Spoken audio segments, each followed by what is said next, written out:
How's it going, everyone? Airborne here from Gaia Force Gaming, and I'm not the only one here. I actually have almost the entire team with us today. We're going to be going over the BT08 set review and just talking about our opinions on the cards, how they performed in the Japanese meta, how we're expecting the differences to see in the English meta, as well as the cards that we think will be the most effective, most dominant, most oppressive, however way you want to go about it, as well as the ones that we're most excited to play. So I'm going to go down the list here to introduce everybody that is with me today. So we'll start off with Trey. How you doing, Trey? I'm doing good. How are you? Can't complain. Up next, we have our glorious leader, Tyler. How are you doing, sir? Hi, how's everyone doing tonight? And then we have the man of legend, the Imperial God himself, Dan Vang. How are you doing, sir? I am good. Good to hear. So, unfortunately, Shannon is feeling a bit under the weather, so he will not be joining us tonight. Our resident green specialist. As we wish him well, we are going to try to talk up all the cards that he's excited to play in this upcoming set for BT8. Just to give everybody a good rundown that may not be as familiar with this set, as you can see currently on the slide here in the background, we have Imperialdramon Fighter Mode and our newest mascot from the new anime Digimon Ghost game, Mamemon, here on the slide. And as you can probably infer, the this current set is actually themed around Digimon Adventure 02, which it was the second season featuring Davis, Yoli, Cody, Ken. I apologize if I do not remember the Japanese names for them, but it follows that season. And so we see glorious new mechanics such as armor digivolution and Jogress or DNA digivolution that we have over here in the West, as well as some fantastic cards that are just, we're all very excited for this set, and we're very sad to see that it got pushed back 3 weeks. So, anyways, let's go ahead and start off with the beginning of the set. We have, as the very first card, going through the babies, we have Gurimon, which is Gamamon's baby. It has the inheritable when attacking once per turn. If this Digimon has 6,000 DP or more, draw one. Tyler, would you like to go ahead and express your opinion for this card? I think this is the best red egg. Honestly, moving forward, I think this gives red what it needs, what we kind of leaned on the old BT5 Koromon for. But I'm really excited to use this in some red decks. Sounds good, and that's generally I think the opinion going forward is that this baby is very splashable into every red deck. Just having 6,000 DP is the only threshold you need in order to get the draw, and that's absolutely fantastic. Moving on, we have the blue baby Hyarimon, which follows the babies that have no sources. So this one says all turns while your opponent has no Digimon with Digivolution cards, this Digimon gets plus 1,000 DP. I'll go ahead and take this one. It has all turns, which is generally not something you see on a baby. That being a stronger mechanic than usual. Generally, it's your turn or opponent's turn specifically. But it has that all turns because of the strict requirement. If any of your opponent's Digimon, if they have 5 Digimon on the board, 4 of them are sourceless, but one of them has a baby underneath, then it shuts off this effect. Conversely, if there are no Digimon on the board whatsoever, there are thus no Digimon with no sources, so that will turn it on. So it being plus 1,000 is pretty strong. Unfortunately, I don't believe in those types of decks that we would see that kind of thing, just because blue is not as needy when it comes to the attack boost on the babies. They generally prefer to have the more consistency with the draws from either Upamon or Chimeramon. Then up next, we have the yellow baby, which is Freemon. It says, your turn, while you have 3 or more security cards, this Digimon gets plus 1,000 DP. Dan, you played Lord Nightmon a little bit during the BT5 and BT6 meta. Could you express your opinion on this card?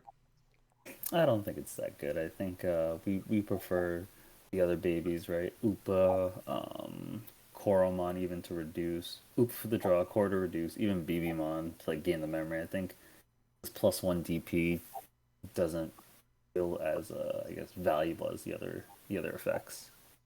That's very fair. Yeah, there's really not too much to say about this baby. Unfortunately, it seems like it's just kind of filling a hole in terms of what all the other babies are offering currently on the table at the moment. Up next, we have the green baby BBmon. This is the second BBmon. The first one was the BT6 BBmon that said when attacking once per turn, if your if your security was equal to 3, then you gain 1 memory. This one is green, as we're seeing a Pulsemon line that is green. It says opponent's turn, while all of your Digimon are suspended, this Digimon gets plus 1000 DP. Trey, do you have you possibly looked at the archetype that this would fit in at all with the Shivamon line? Actually, I have not. Um, Give me a second. Sorry about that. Because green really isn't my color. To be honest You're with you. fine. Uh, where? Okay, there we go. I can take this over if you want, and I'll pass you Yeah, another card. well, I'll do the next one. I'm sorry, I just You're fine. definitely not my color. I will. So you're fine. So basically, the purpose of this card is mostly for the Shivamon archetype, where Shivamon, being the boss monster that we'll get to later, has very powerful effects that occur when all of your Digimon are suspended. And obviously, this being a plus 1000 DP, when they are suspended during the opponent's turn, it leaves them vulnerable. So this gives them a bigger defense in order to increase their chances of actually staying alive through the turn and then getting the benefit of Shivamon's effects at the start of the next turn. So going on to black, we have Kyokyomon, which is the baby form of Ryudamon, I believe, for the X-Antibody archetype. Trey, I know you are excited to play some X-Antibody in the future. Would you like to share your opinion on this card? Yeah, this I know a little bit about. So I think this card is an okay egg for this archetype. I do think Dorimon is the better one. But given the plus 1000 DP, it gives you an option to have a fifth egg instead of just the four Dorimon. But like, yeah, so it'd be like a one of egg in the deck. Fair enough. I definitely agree with it being the off egg. I don't know of what other options would be a good egg, and I honestly don't remember what's coming out in BT9 when we deal with the Alphamon or Yukin Supremacy, but I believe this is a good opportunity to be a fifth egg if need be. All right, and then moving on to purple, we have the new Demimera. This one says your turn once per turn, as opposed to the 1.51. When a card is trashed from your deck, draw 1 instead of on deletion, draw 1, trash 1. Tyler, you've been kind of our resident purple specialist lately. Would you like to chime in on this card? Yeah, I think this is a strong choice.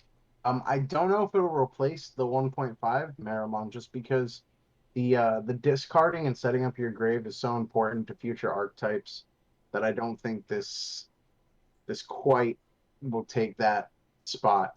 But as a fifth egg, maybe if you even need fifth eggs in some of those faster archetypes.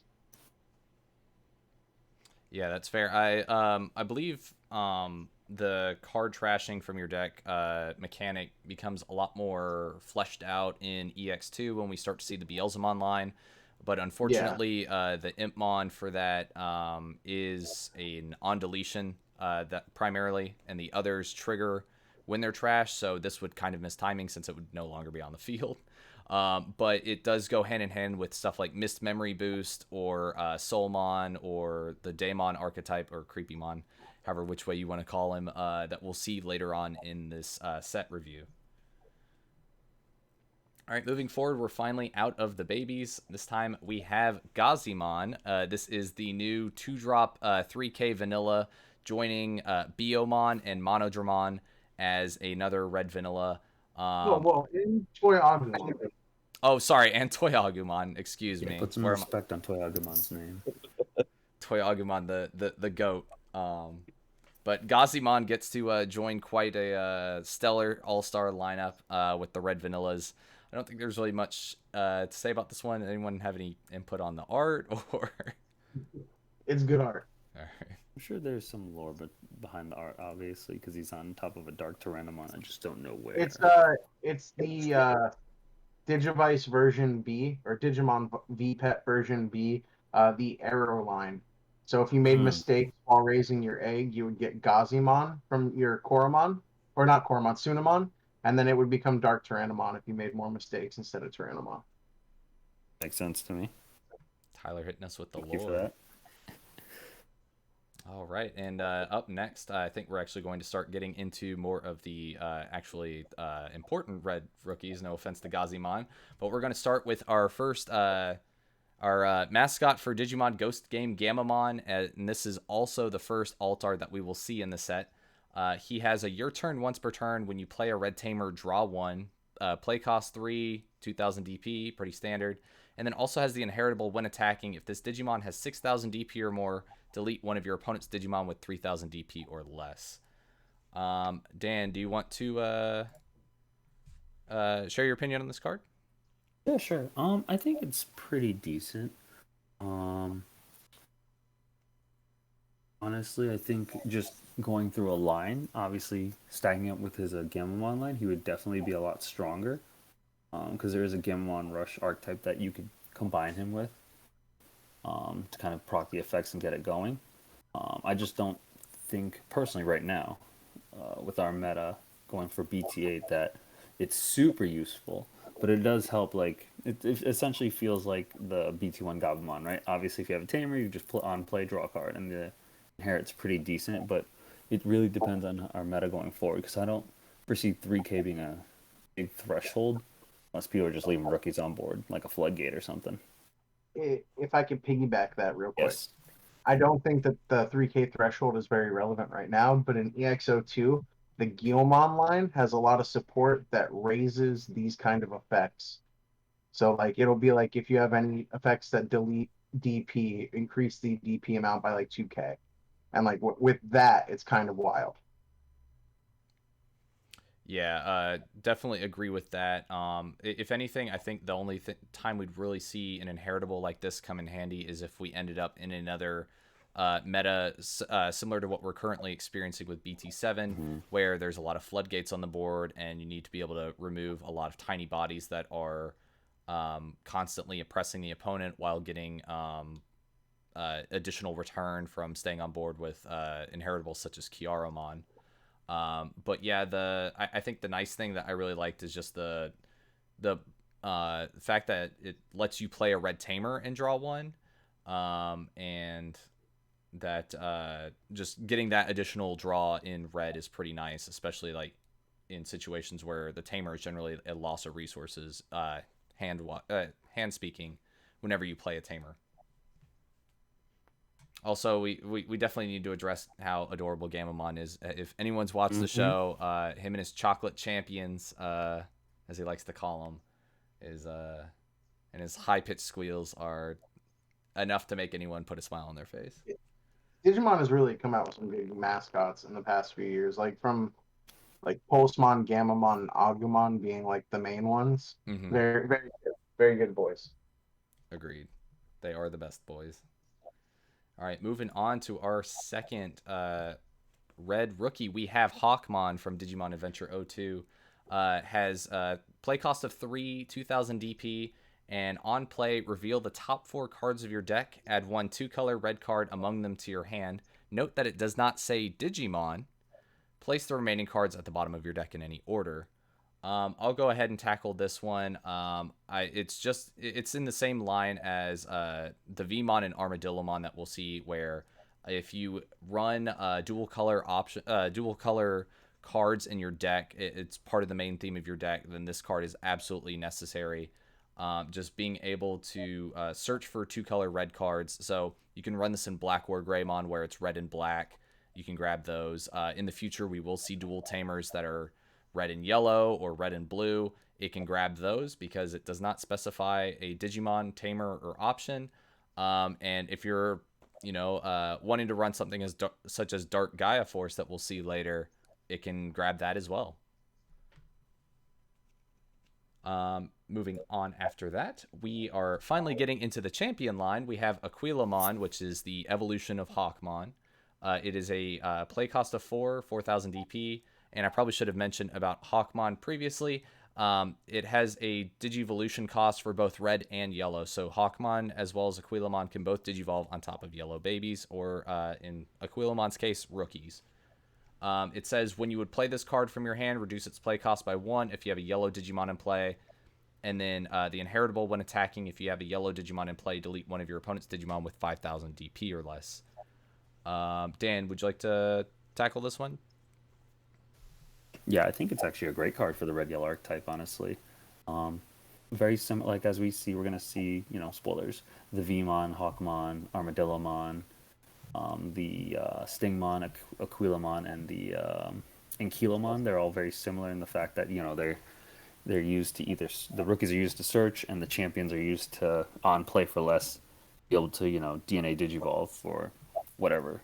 But I think that Aquilamon's pretty good for a red-yellow archetype. If you're trying to combine it with some DP reduction and trying to swing for aggressive plays, I think it's pretty good in my opinion, because at least this one is a 5 DP or less, which that will hit a lot more. Yeah, for sure. And as we'll see more in the archetype that Aquilamon falls into, we'll see stuff like Dinohumon and Silphymon that will provide additional ways to reduce DP to get Digimon into those thresholds, and combining yellow and red to be able to do that kind of thing is very strong in terms of the tempo that this style deck can provide. All right, moving on to the next card, we have Cyclonemon. It is a dual color red and black. Has a play cost of 5, Digivolve cost of both red and black of 2, and 5,000 DP. With the inheritable, when attacking, delete one of your opponent's Digimon with 2,000 DP or less. Trey, have you had a chance to look at this card or any of the red-black lines to see their impact? This one, yes. The rest of them, like Dark Gaia Force, I've looked at that. As far as like going up this line, no, I haven't looked too much into it. But I mean, 2,000 DP is kind of a low threshold to delete something. I feel like unless there's some DP reduction going on, or you're de-digivolving, it's going to be kind of hard to meet that threshold of 2,000. That's very fair. I would like to point out before we move on from this card that it is a Dragonkin type, which will be very, very important looking down the road at the other red-black Digimon that are in this set, as well as the DP threshold. Anything that deletes with a specific DP threshold, I probably should have mentioned back on the Gammamon that those become a little more flexible this set with the introduction of possibly the most flexible card we've seen in the game. Yeah, I think you play this card not so much for its inheritable, but just that it is a red and black champion that's searchable by like most of the cards in your dual color decks. Agreed. All right, moving on from Cyclomon, we have Flamedramon, the Fire of Courage. We have he is currently a play cost of 5, and I should also mention is our first armor Digimon of the set so far. 5,000 DP, Digivolve cost of 3 from red only. Now you may be thinking, there's not a red Vmon. However, there is a new box that, as you can see right above the armor purge, it says Digivolve 2 from Vmon. Now that is a Digivolve specific criteria that can be met to ignore the traditional Digivolution requirements. However, this does count as normal Digivolution requirements. and it can be done in Raising. So if you have a Vmon in Raising, you can Digivolve him into Flamedramon without having to worry about him being in the battle area. As well as we do see the new Armor Purge mechanic, which says when this Digimon would be deleted, you may trash the top card of this Digimon to prevent that deletion. Just anytime if it gets deleted, it would be deleted from a security check. You can de-Digivolve into the Vmon, and if it has additional security checks, you can still check afterwards. If its DP is reduced to 0, unfortunately, you can force the Armor Purge, but it will still have 0 DP at that point, so the de-Digivolve will delete afterwards as well. Unless your rookie has a higher DP than it. It could happen. That is true. That is, we could see an interesting stack where Flamedramon has a War Greymon underneath from Shoutmon shenanigans or something. We've done it. We've broken the game. We've broken the game. And also it has a when attacking of this Digimon gets plus 3,000 DP for the turn.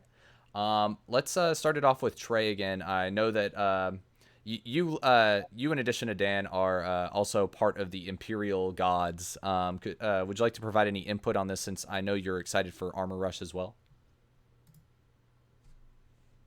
Okay. And you caught me completely off guard because I was dealing with my kid. But anyway. Sorry. Sorry, you have to edit that out. Yeah. So I'm gonna tell you right now that this is actually my favorite Digimon ever in the entire series.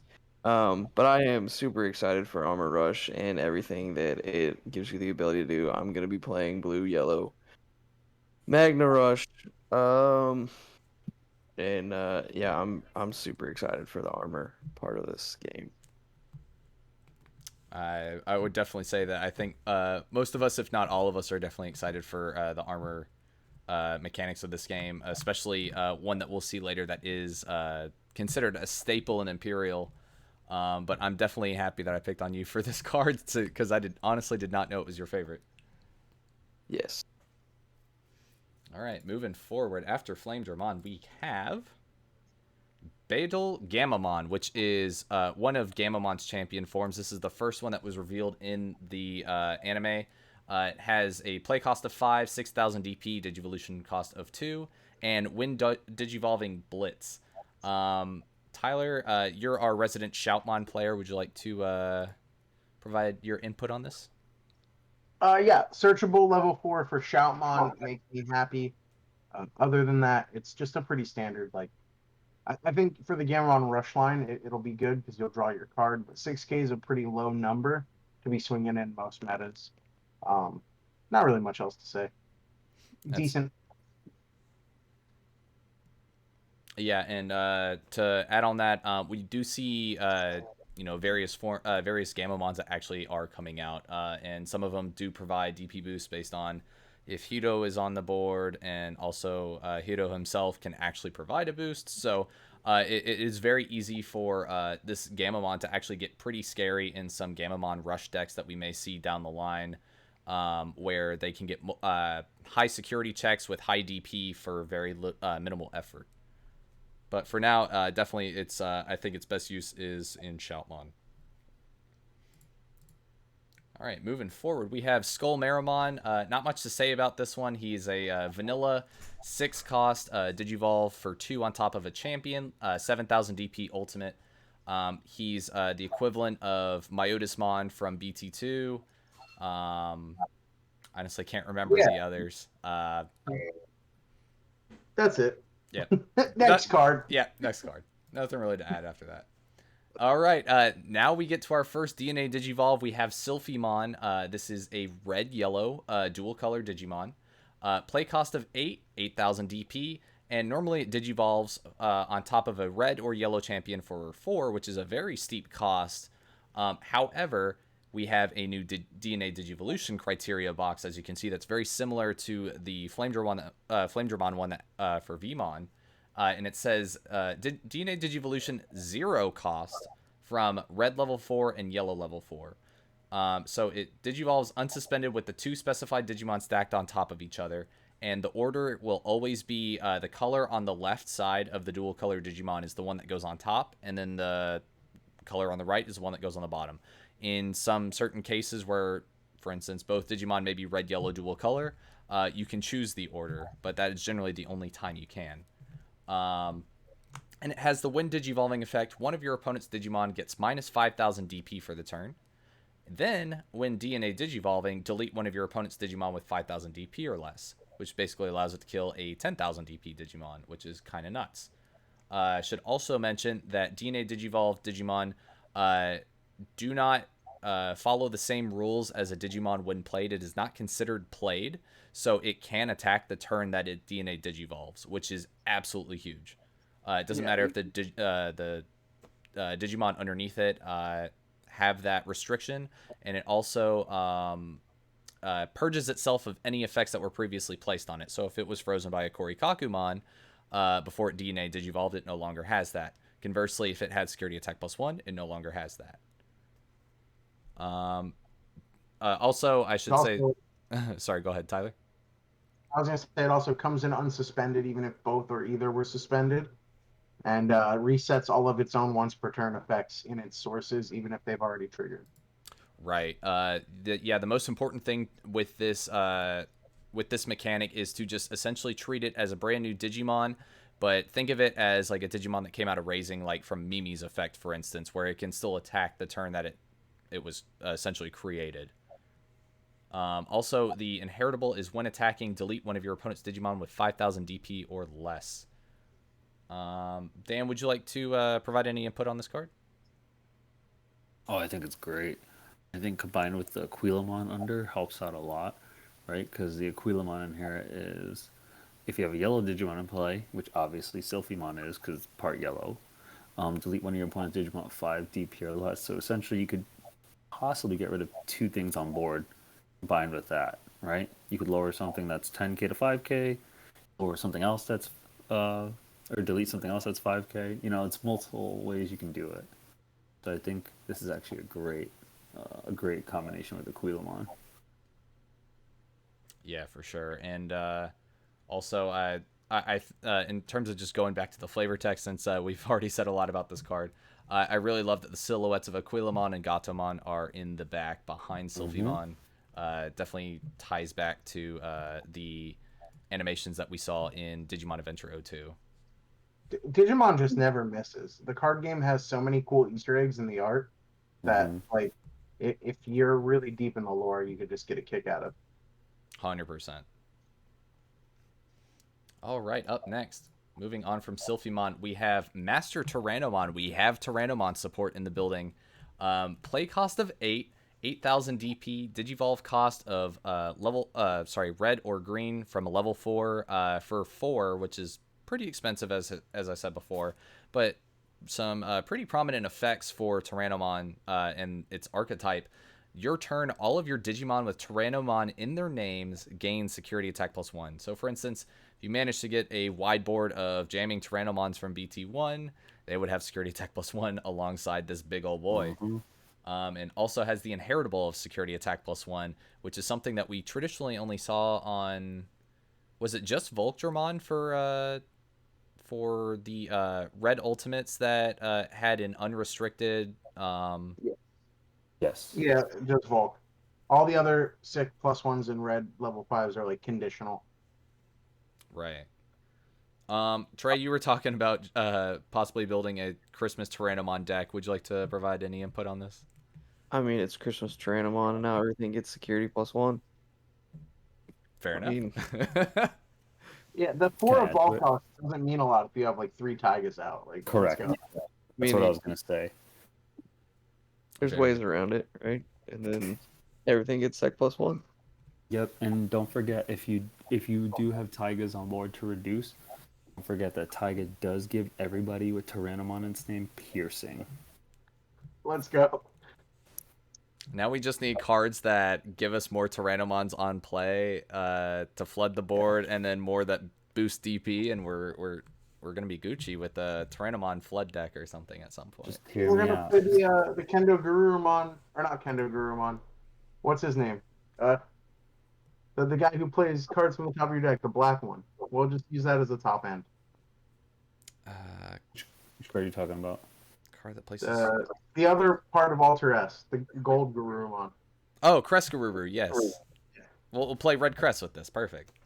Yeah. There's a lot of red black level 5s coming up. We'll be fine. Absolutely. Just want to say you could just add in some blue Tamers real quick, and just put in. We have to stop fighting if you really want to just get this engine going. Just saying.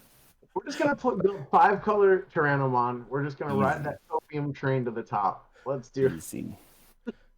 Absolutely. We're gonna see some crazy deck ideas come out. Maybe I'll start making goofy decks again for my YouTube channel. All right, moving on from Master Tyranomon, we have Ultimate Brachiomon. Now, this is a couple of the vanillas that we'll see in this set are actually 10 cost, 13k vanillas that are dual colored. So as you can see, it's red and black with a Digivolve cost of 3 from an ultimate of either red or black, play cost of 10. Megazoo would have killed for this back in the day, just having Alter S and Millenniumon and BT1 Omni and everything else accessible to it. I think this is... I think people said originally that this card had access to 9 level 7s, if I'm not mistaken. And it's an X-Antibody. And it's an X-Antibody. There was a meme deck that I remember seeing in the Japanese meta where people were, testing crazy deck ideas. There was a specific purpose for this card, and I honestly do not remember what it was, so I apologize. But there is this card was very splashable in a deck for a specific reason, and I do not remember why. This is gonna be crazy in Pauper format. Absolutely. Get your Pauper decks ready. All right, I believe that is the end of the reds, I want to say. Oh, no, it's not. Actually, we have one more. We have Marsmon, one of the Olympus 12. He has a play cost of 12, 11,000 DP, Digivolve cost of 3 from a level 5. Your turn, this Digimon can also attack your opponent's unsuspended Digimon. I guess I'll take this one. I mean, it's a fantastic effect to have. Just being able to attack your opponent's Digimon unsuspended is a strong effect for red to have. Just being able to, manage the board with what they do best, which is high DP, high octane, sometimes piercing and additional checks. But unfortunately, there's not really too much else going on with this card. There's any of the decks that it fits in, there's generally a better replacement, such as, Shoutmon already does it with Z Greymon, and then Black or Greymon has their own special way, and Machinedramon will as well. But Pauper. It is an uncommon. So this card will look amazing in the pre-release foil. I will just say that. Also to point out, he is a shaman, so he does share a trait with Susanomon. That is very true. There's no relevance to it, but Yeah, we haven't seen anything from Shaman archetype just yet outside of, I think, one of Harrismon's Digivolutions in a promo, but, we may eventually see something for all Shamans, and that could come up. You never know. All right, blue card time. Let's go. Everyone's favorite color. Oh, sorry, we have one more. We have one of the 4 sovereigns, the Holy Beasts. We have Shushalmon, I think is the right way to pronounce that? Close enough. Close enough. Anyways, play cost of 13, 13,000 DP, Digivolve cost of 5, and just like the other 4 Holy Beasts, it shares an effect of gaining memory. When Digivolving, your opponent chooses one of their Digimon. Delete all Digimon other than this Digimon and your opponent's chosen Digimon. For each Digimon deleted by this effect, gain 1 memory. And then during your turn, when an opponent's Digimon is deleted, this Digimon gains security attack plus 1. For the turn, for each of your Digimon that are deleted. Now, Trey, I think since you've had some of the most impact with Azulong, would you like to provide any input on this one? Yes, I have swung for 5 checks multiple times with a Zulong. It's rather I don't know, it's great. But this is crazy. So if you think about like what you can do, you could very easily swing for 5 checks with this card and only pay I mean, what, one memory for it, or maybe possibly more, or You less can than that. gain I mean, memory. you could possibly gain memory. Exactly. I mean, this is actually kind of crazy. If you could find a deck that you could fit this in, you're doing things. You're definitely doing things. So just think about a Gamamon rush deck where your only top end is this, and you blow up your own board to gain memory, swing for 5 checks, and evolve to a hybrid per game. Seems good. Yeah. Like crazy. Yeah, you're doing things with this card if you can figure that out. This is probably the best one of in red. Like this is going to be Mm-hmm. the best one of in red. Mm-hmm. Yeah, I definitely think it's going to be a good tech card in red. And also, one thing that should be very important to note is that this does delete your own Digimon. And any of the Digimon that are on board that is not this one will be deleted as part of the effect. And it's the security attack boost only happens for the Digimon that are deleted on your opponent's side. Yeah. However, you will get the memory gain if you delete your own Digimon. So Mm-hmm. that's something to think about in terms of. Swing for 5 checks, gain 2 memory, hybrid for game. I mean, Yeah, that's where I'm at.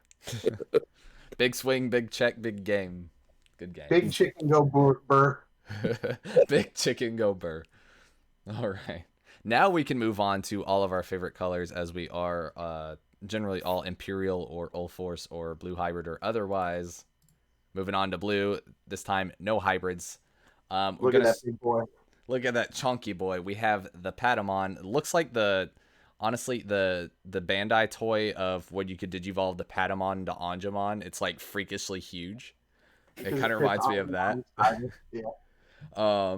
It has a play cost of 3,000 DP, which is pretty beefy for a rookie, and has a dual color digivolve cost of 0 for either blue or yellow, which means you can use either yellows or blues for this. And it doesn't have any effects other than the inheritable that says at the end of your turn, you may DNA digivolve this Digimon and one of your other Digimon in play into a Digimon card in your hand by paying its DNA digivolve cost. DNA digi. Now, I'll go ahead and take care of this one just because I am the most excited for all the blue-yellow shenanigans. I have a deck that I've been itching to play or to try out for well over 6 months that involves Patamon. And this inheritable is insane. You see it on a lot of other DNA Digivolution cards, such as the Gatomon from ST10, the Wormmon from ST9, which are the Mamemon and Imperialdramon starter decks, respectively. And we see this mechanic available for every single DNA Digivolution that we will see in this set and in the starter decks.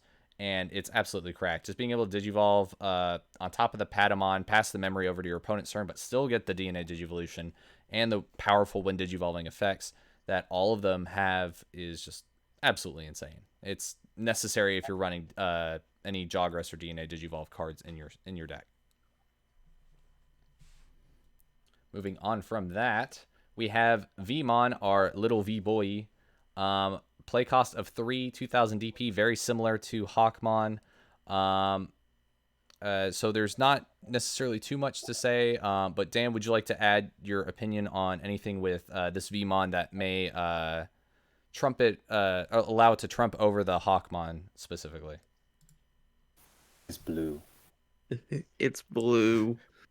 That's all I have to add. Also, he is headbutting a lot of Numemons. That's what makes it work, is that it's in Imperial colors. That's the edge it has. Yes. 100%. Don't really have much else to add with that. There is a Tamer that Vmon can take advantage of, as well as multiple options that this Vmon can actually be able to search for. So I will say that it's probably more impactful than the Hawkmon at the moment. And it's uncommon, so get your pre-release stamps. Get your pre-release stamps. Absolutely. There's no alt art for this. This is that's going to be the highest rarity. Baby. Moving on from Vmon, we have Snow Agumon. Play cost of 3, 2000 DP. Digivolves from Blue Baby for 0. On play, trash the top Digivolution card of one of your opponent's Digimon. Note that it says top instead of bottom. Tyler, would you like to shine light on this card? I got you. This card's bad. There's way better options in blue. Next card. Like, honestly. But you can run Rainbow Agumon Tribal now. Okay, That's now true. we can move on. Now we can move on. Now we can move on. I will say I have a gimmick that I've always wanted to do with the top trashing Digivolution cards was make a blue-black deck where you trash all of the sources in between that and the baby, and then you de-digivolve them to the baby and kill them. That's so much work. It's so much work, but It's satisfying. It's satisfying and after you do it, though. Chicken go burr. You can just play the big chicken. Why do that when you can go big chicken? Absolutely. All right, moving on from that, we have Chimeramon, another Armor Digivolution card. This one doesn't see as much play. However, I don't think it's something to necessarily just scoff at by itself. It does seem like it has some utility. Play cost of 4, 4,000 DP, Digivolution of cost of 3 on top of blue. And it has, and you can also Digivolve for 2 from Armadillomon. I believe there are 2 yellow Armadillomons after the release of this set and 1 blue Armadillomon, so all 3 can Digivolve into the Chimeramon, even without that requirement necessarily. But has the Armor Purge mechanic and is also able to, when Digivolving, trash the bottom source of one of your opponent's Digimon. Then one of your opponent's Digimon with no sources gets minus 3,000 DP for the turn. Who haven't we picked on in a while? Let's go back to Trey. Do you have any input to provide on this card? So yes and no. I feel like it could be good. But the Angemon that we're gonna talk about next is just better if you're gonna be playing blue yellow. That is very fair. I But think that's the worst armor purge. Like the worst armor. but it is an armor purge in your discard for Magnum. Just saying. It's just an extra 2,000. That is very fair.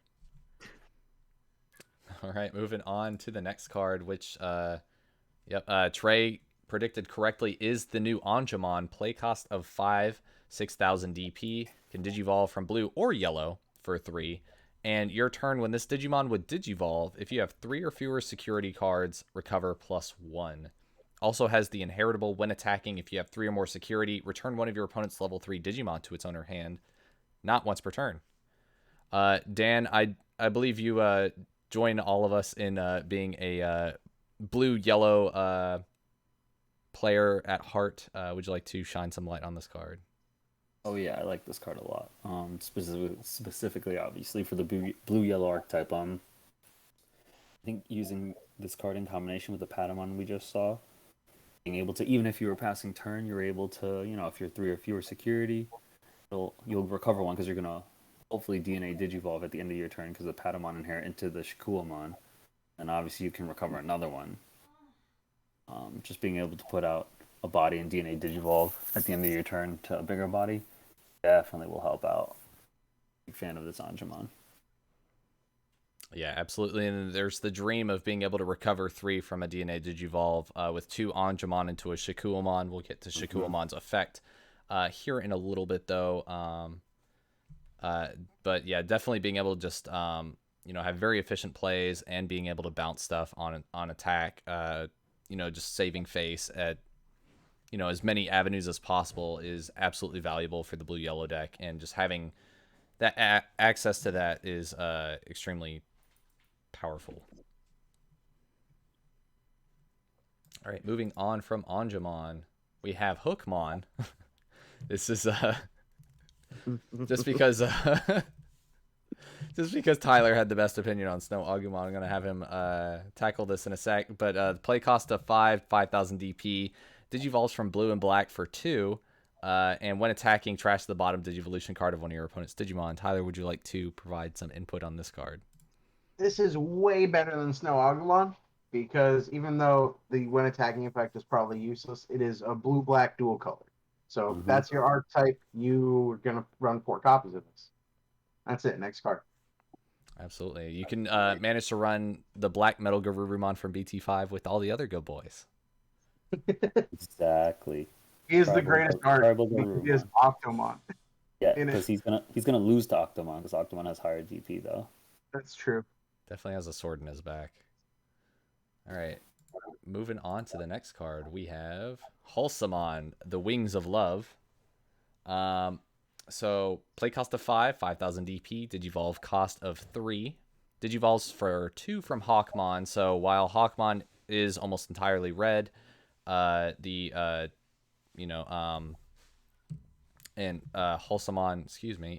can only Digivolve from blue. It can still Digivolve on top of Hawkmon. Armor Purge, same as all the others. When attacking, delete one of your opponent's level 3 Digimon. I guess I'll tackle this one. I think this one and Cherubimon are probably the least played. Or maybe Digimon, I don't know. There's really not much utility for this card. Being able to kill level 3s is nice, but it seems like it's really easy to play around in most opportunities unless your opponent is playing Lucamon or some sort of Floodgate, where it could be useful there, but unfortunately the decks that typically run Hawkmon do not run blue or anything where they want to stay at champion form. So, yeah. Anyone else want to provide any input? Next card. Sounds good. All right, we have Scorpiomon. 7 cost, 8,000 DP, Digivolve cost of 2 from a champion. My opinion on this is just play the other one. Play the other. Which He I does believe have is Sayaka-mon. Bastimon. He does have Oh. Sayakumon in it. You like the cat, the furry cat, better than this? I'd rather play this one. It's Lava Garidamon, but a crab. That is true, is an ancient crustacean. Yeah, not just a crustacean, an ancient crustacean. Okay, And you've it's got sold me. And it's got Sayakumon in the art, so Yeah, it's got claims. Actually, yeah, Next it does have it has our boy the clam. you get 2 clams and a crab dinner. What else you want? I'm sold. Good deal. All right, moving on, we have Captain Hookmon, which is the evolution of Hookmon. He recently made an appearance in the Digimon Ghost Game episodes. I forget which one. Whichever episode featured Petermon as the main character. The play cost of 7,000 DP. Digivolves from a champion for 3. And all turns, when your opponent plays a level 5 or higher Digimon, gain 1 memory and draw 1 card. Dan, would you like to provide any input on this card? I think it's okay. Best. Because it's when your opponent plays a level 5 or higher. So I don't think you'll get much advantage off of it. Yeah, and I think the main thing with this card is that you would initially think, oh, what's a good matchup to splash this kind of card against? And your first instinct would be Mastimon, but the thing is that in order to get the gain 1 memory, draw 1 card, it would have to survive through Mastimon's effect, where it plays a level 5 out from security, and then because of Mastimon's effect, it kills it. So the whole point is moot at that point. It's a Sick Lord Nightmon counter. Yeah, at best, honestly, because I mean, you can't even. It doesn't even matter against Megazoo because Megazoo's probably putting you to 10 anyway. Right. I mean, you get to draw another card, which is nice, but. Fair. And also, I will say, if you swing into security and Zwart Defeat comes out, you will get a memory and draw a card from that at least. Nice. So there's that. Yo. Sold me. Anyways, moving on to the next card.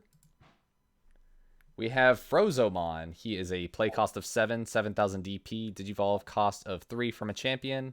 Has blocker. Your turn, while your opponent has a Digimon with a Digivolution card in play, this Digimon can't attack. And then also has the inheritable all turns once per turn. When a Digivolution card of an opponent's Digimon is trashed, return one of your opponent's level 3 Digimon to its owner's hand. Before I pick on someone, I will say this was also another Digimon that was featured in Ghost Game recently. If you have not watched it, go see it. The show is amazing. Trey, would you like to provide any input on this card? I mean, it goes along with all the no Digivolution blue effects, but I really just don't. I don't really know where this would come up. Like the whole return level 3 Digimon to its owner's hand. I mean, unless you're bouncing a Floodgate, but then there's better options to do that, like Aqua Viper or things like that, than having this thing. Yeah, I feel like it's almost because of that stipulation at the end, it's almost a worse Wingdramon from the 04 starter deck, where it has stipulations where it can't attack, whereas the Wingdramon is a blocker that still can attack. And then, actually, is it Wingdramon? I don't remember. Yeah, you're right. Oh, You're okay, right. cool. And I will say though that the all turns once per turn on the inheritable can be strong with the mega that we're about to see, even though the mega may not see play, and also Atami and security could end up causing a Digimon to get bounced, which would be nice, but you have to rely on Atami coming out of security, which generally is ideal, but the ideal situation isn't always going to happen.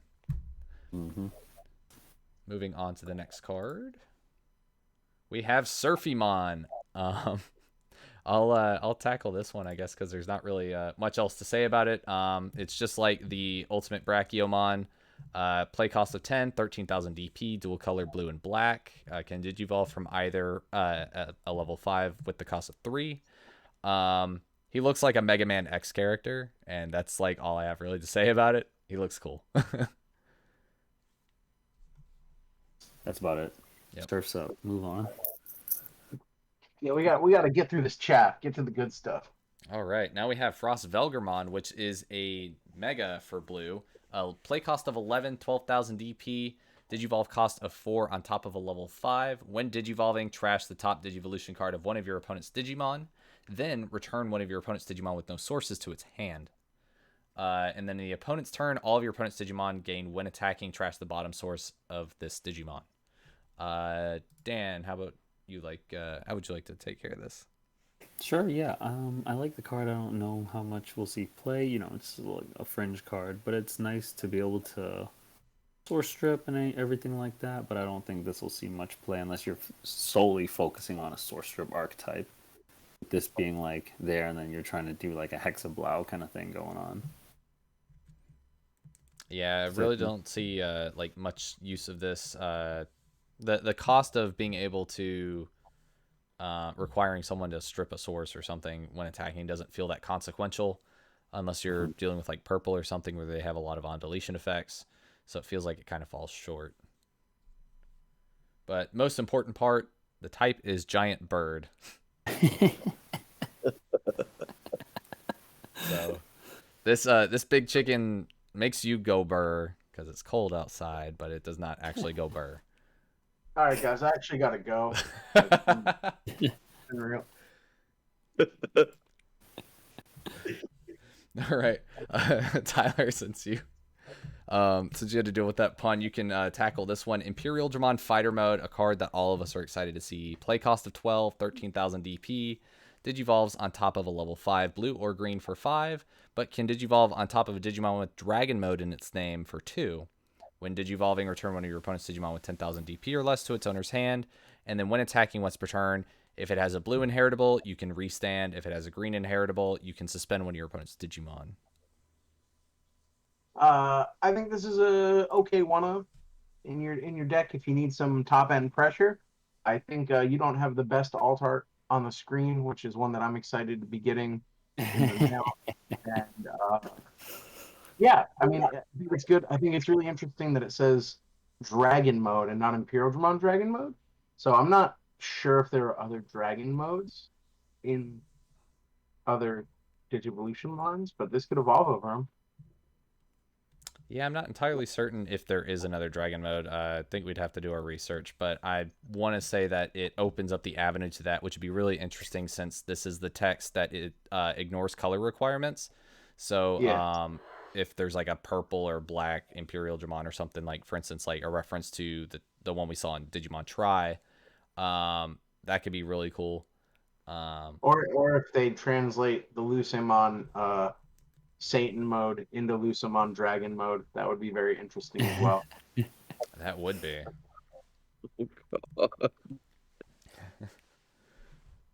they're not going to call it Satan mode. I know that. Oh, of course not. Definitely. Well, not. no. Yes. Fallen Chaos something mode. Anyway, it's a cool finisher. I think it's decent. I don't know if it'll find room in most decks, but it is the signature card of the set. And it looks amazing. Can't agree more. All right, moving on from Imperialdramon Fighter Mode, we have Armadillomon, the start of our yellow colors. On play, reveal the top 4 cards of your deck. Add 1 2-color yellow card among them to your hand. Place the remaining cards at the bottom of your deck in any order. Play cost of 3, 2000 DP. Cute Patamon, and I don't know if that mole has a name. I think it does, but I do not know it offhand. No idea. I don't know. I'm ashamed to admit that I have no idea.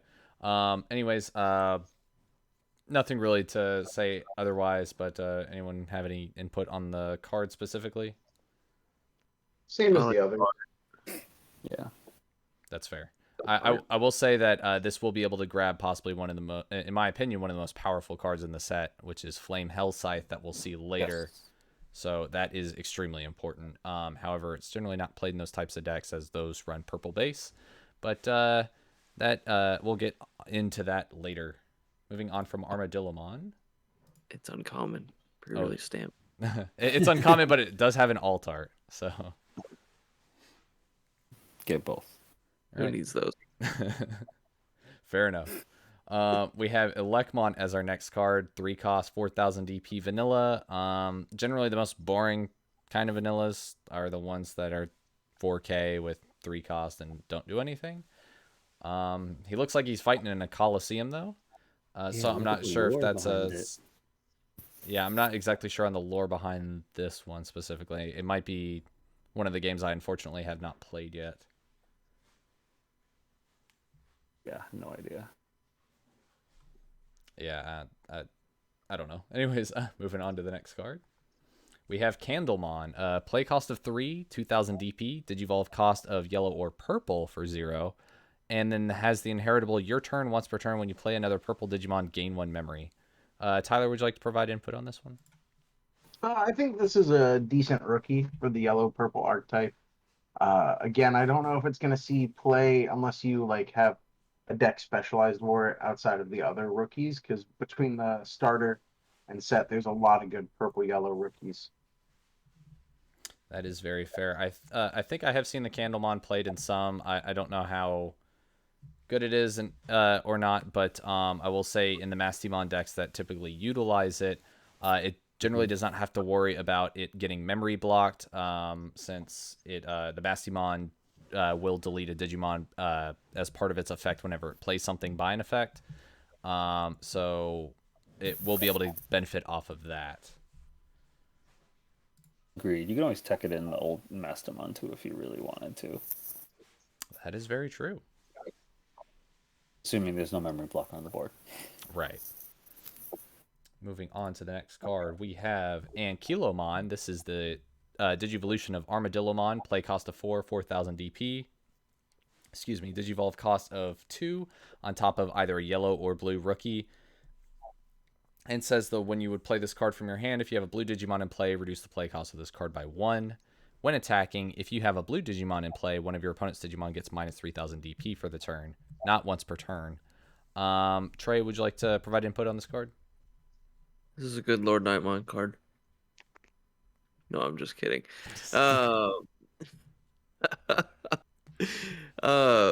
It's, I mean,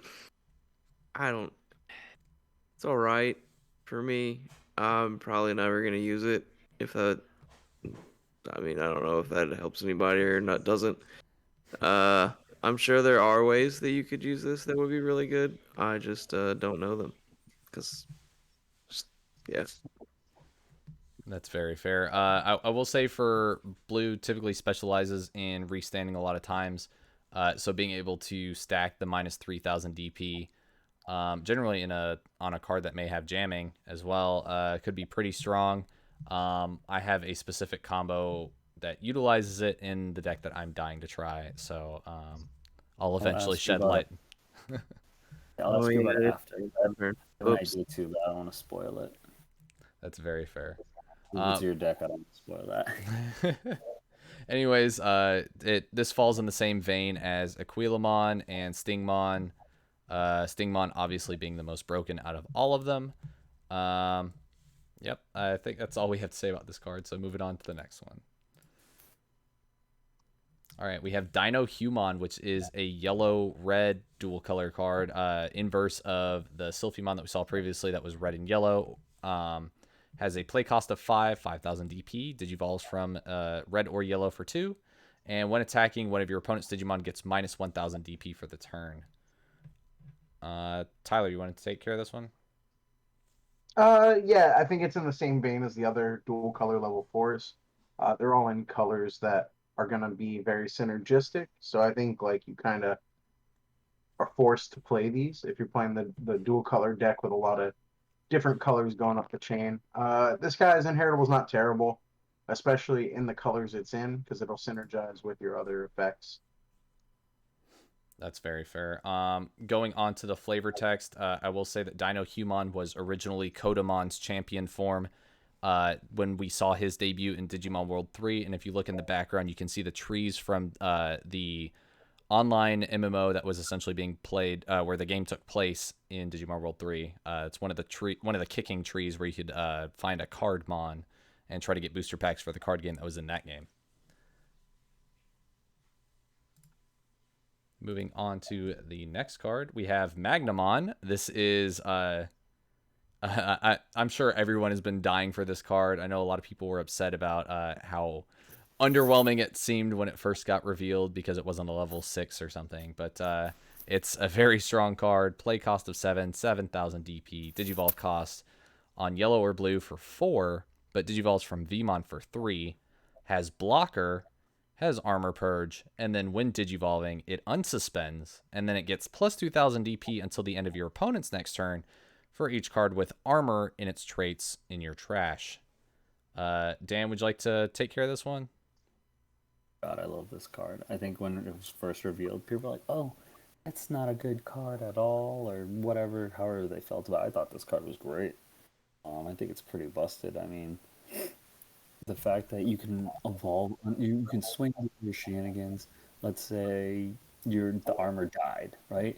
You got a Vmon left now because it got purged for whatever reason. Now you just digivolve to the Mamemon, and you got a blocker that's essentially 9k or higher minimum, right? Because as long as you have that one armor that died, it's pretty good, especially considering next turn you can swing with this Mamemon. I really like this card a lot. I don't think it should ever be a 4 in any deck, in my opinion, but, we can figure that out when the time comes. Absolutely. Trey, I know you're dying to play some Armor Rush. Do you have any input to provide on this card? I feel like we should talk more about it since it's one of the main cards of the set. It's good. I don't know. I never really thought it was bad. I know that a lot of people did freak out because of the level and everything like that, but like Dan said, you swing like with a Flamedramon. We'll just use that because it's my favorite Digimon, and it gets purged, and then you're just playing this Magna over the top of that Vmon, unsuspending, and you have exactly a 9k plus blocker for the next turn, and then I don't know yeah, it's good. It's good. Yeah, and It's gonna be fun. Sorry. I said it's gonna be fun. Very fair. And I will say, I was hoping you were going to bring up one of what you believe is a top 5 card for this set, which we'll see later. But being able to get additional checks potentially will be absolutely huge for this style of card. Right. Fire Rocket. Yep, Fire Rocket. We'll get to that later. But for now, we're going to go to the other busted card of the set, Rapidmon. Play cost of 6,000 DP, digivolves from yellow or green for a cost of 4, but can digivolve from Tyranomon for 3, has armor purge, and then when digivolving, suspend one of your opponent's Digimon for each Tamer you have in play. Then up to 3 of your opponent's suspended Digimon get minus 5,000 DP for the turn. Tyler, would you like to tackle this one since in Shannon's absence? This card's busted. I think this card's absolutely insane. You could build multiple different deck archetypes around this card as the boss monster. I think people are going to really be focusing on the Armor Rush with Mamemon, but I think that won't really shine until the Mamemon X comes out, and this will be much more powerful, in my opinion.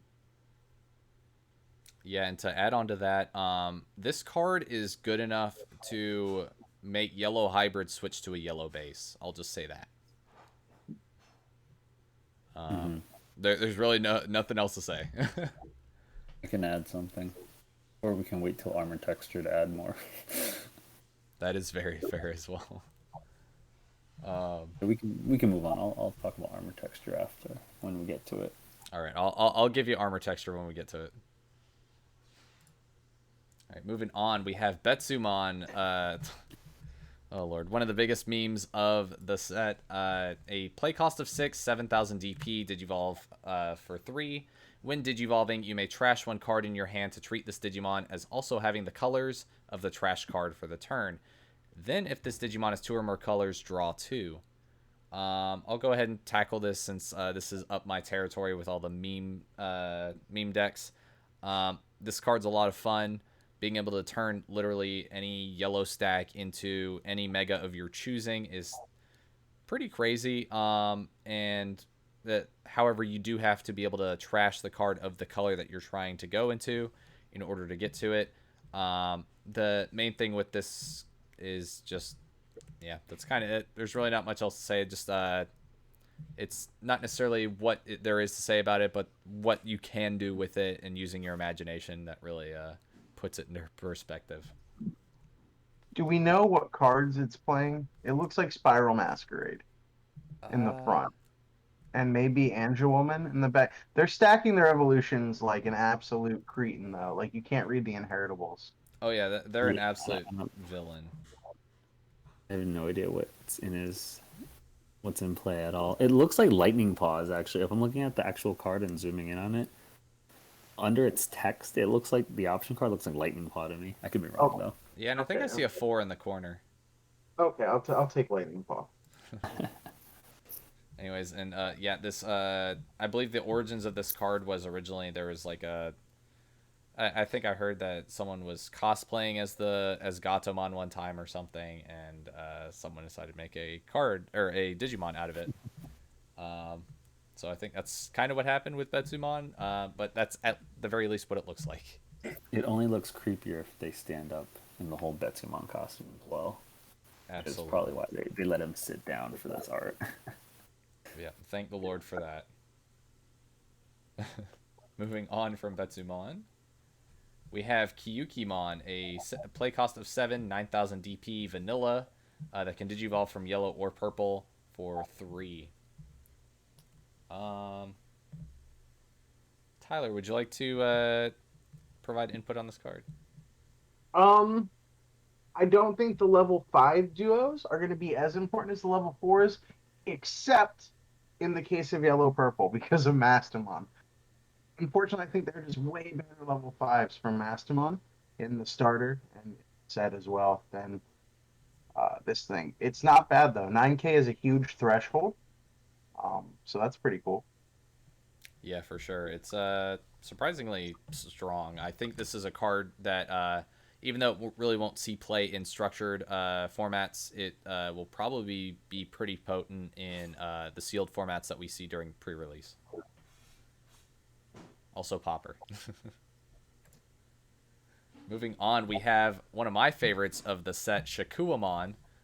Play cost of 8, 8,000 DP, Digivolves for 4 on top of blue or yellow. Or you can D&D Digivolve for free with a yellow and a blue on board. When Digivolving, if you have 5 or fewer security cards, recover +1, so you can recover to 6 with this card. Then, when DNA Digivolving, return one of your opponent's Digimon whose level is less than or equal to the number of cards in your security stack to its owner's hand.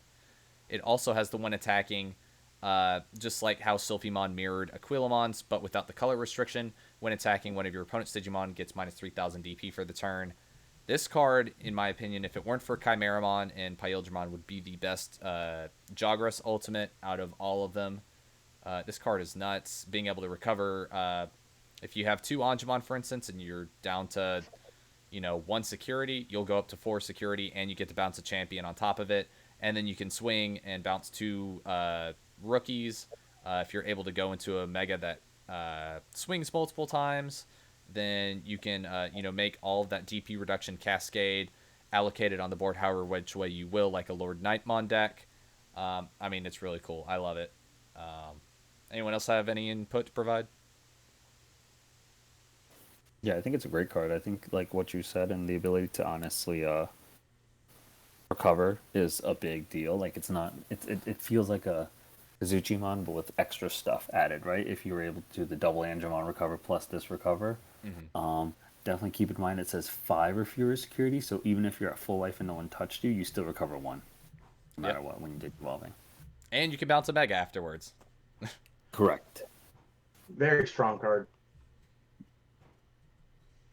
And I will say, just my obsession with blue yellow ever since Eden's Javelin Ul Force. I'm so excited to touch blue yellow again. All right, moving on from Shakumon, we have Cherubimon. This is a play cost of 11, 12,000 DP. Digivolve cost of 4 on top of yellow or purple. When you would play this card from your hand, you may delete one of your purple Cherubimon to reduce this card's play cost by 8, effectively making it 3. And then also has the on-play and when digivolving effect can be triggered for either. For each Tamer you have in play, activate the effect below. One of your opponent's Digimon gets security attack -2. So you could... who's... Tyler, I think... has anyone played Cherubi out of all of us? I've No. gotten whooped by Cherubi if that counts. Yeah, me and Dan have both been destroyed by Nobu playing So, Cherubi. so does that count? All right, shout out to Nobu. Yeah, I think it's a cute card for Cherubi. I think it's Gives Don't them, be- gives them another option to delete the Cherubi. I mean, it's essentially it has the ability to be another mega -2 security to somebody. I think this would be great in like a mirror match maybe, right? If they pop the Cherubi and that they're gonna go wide or go for lethal next turn.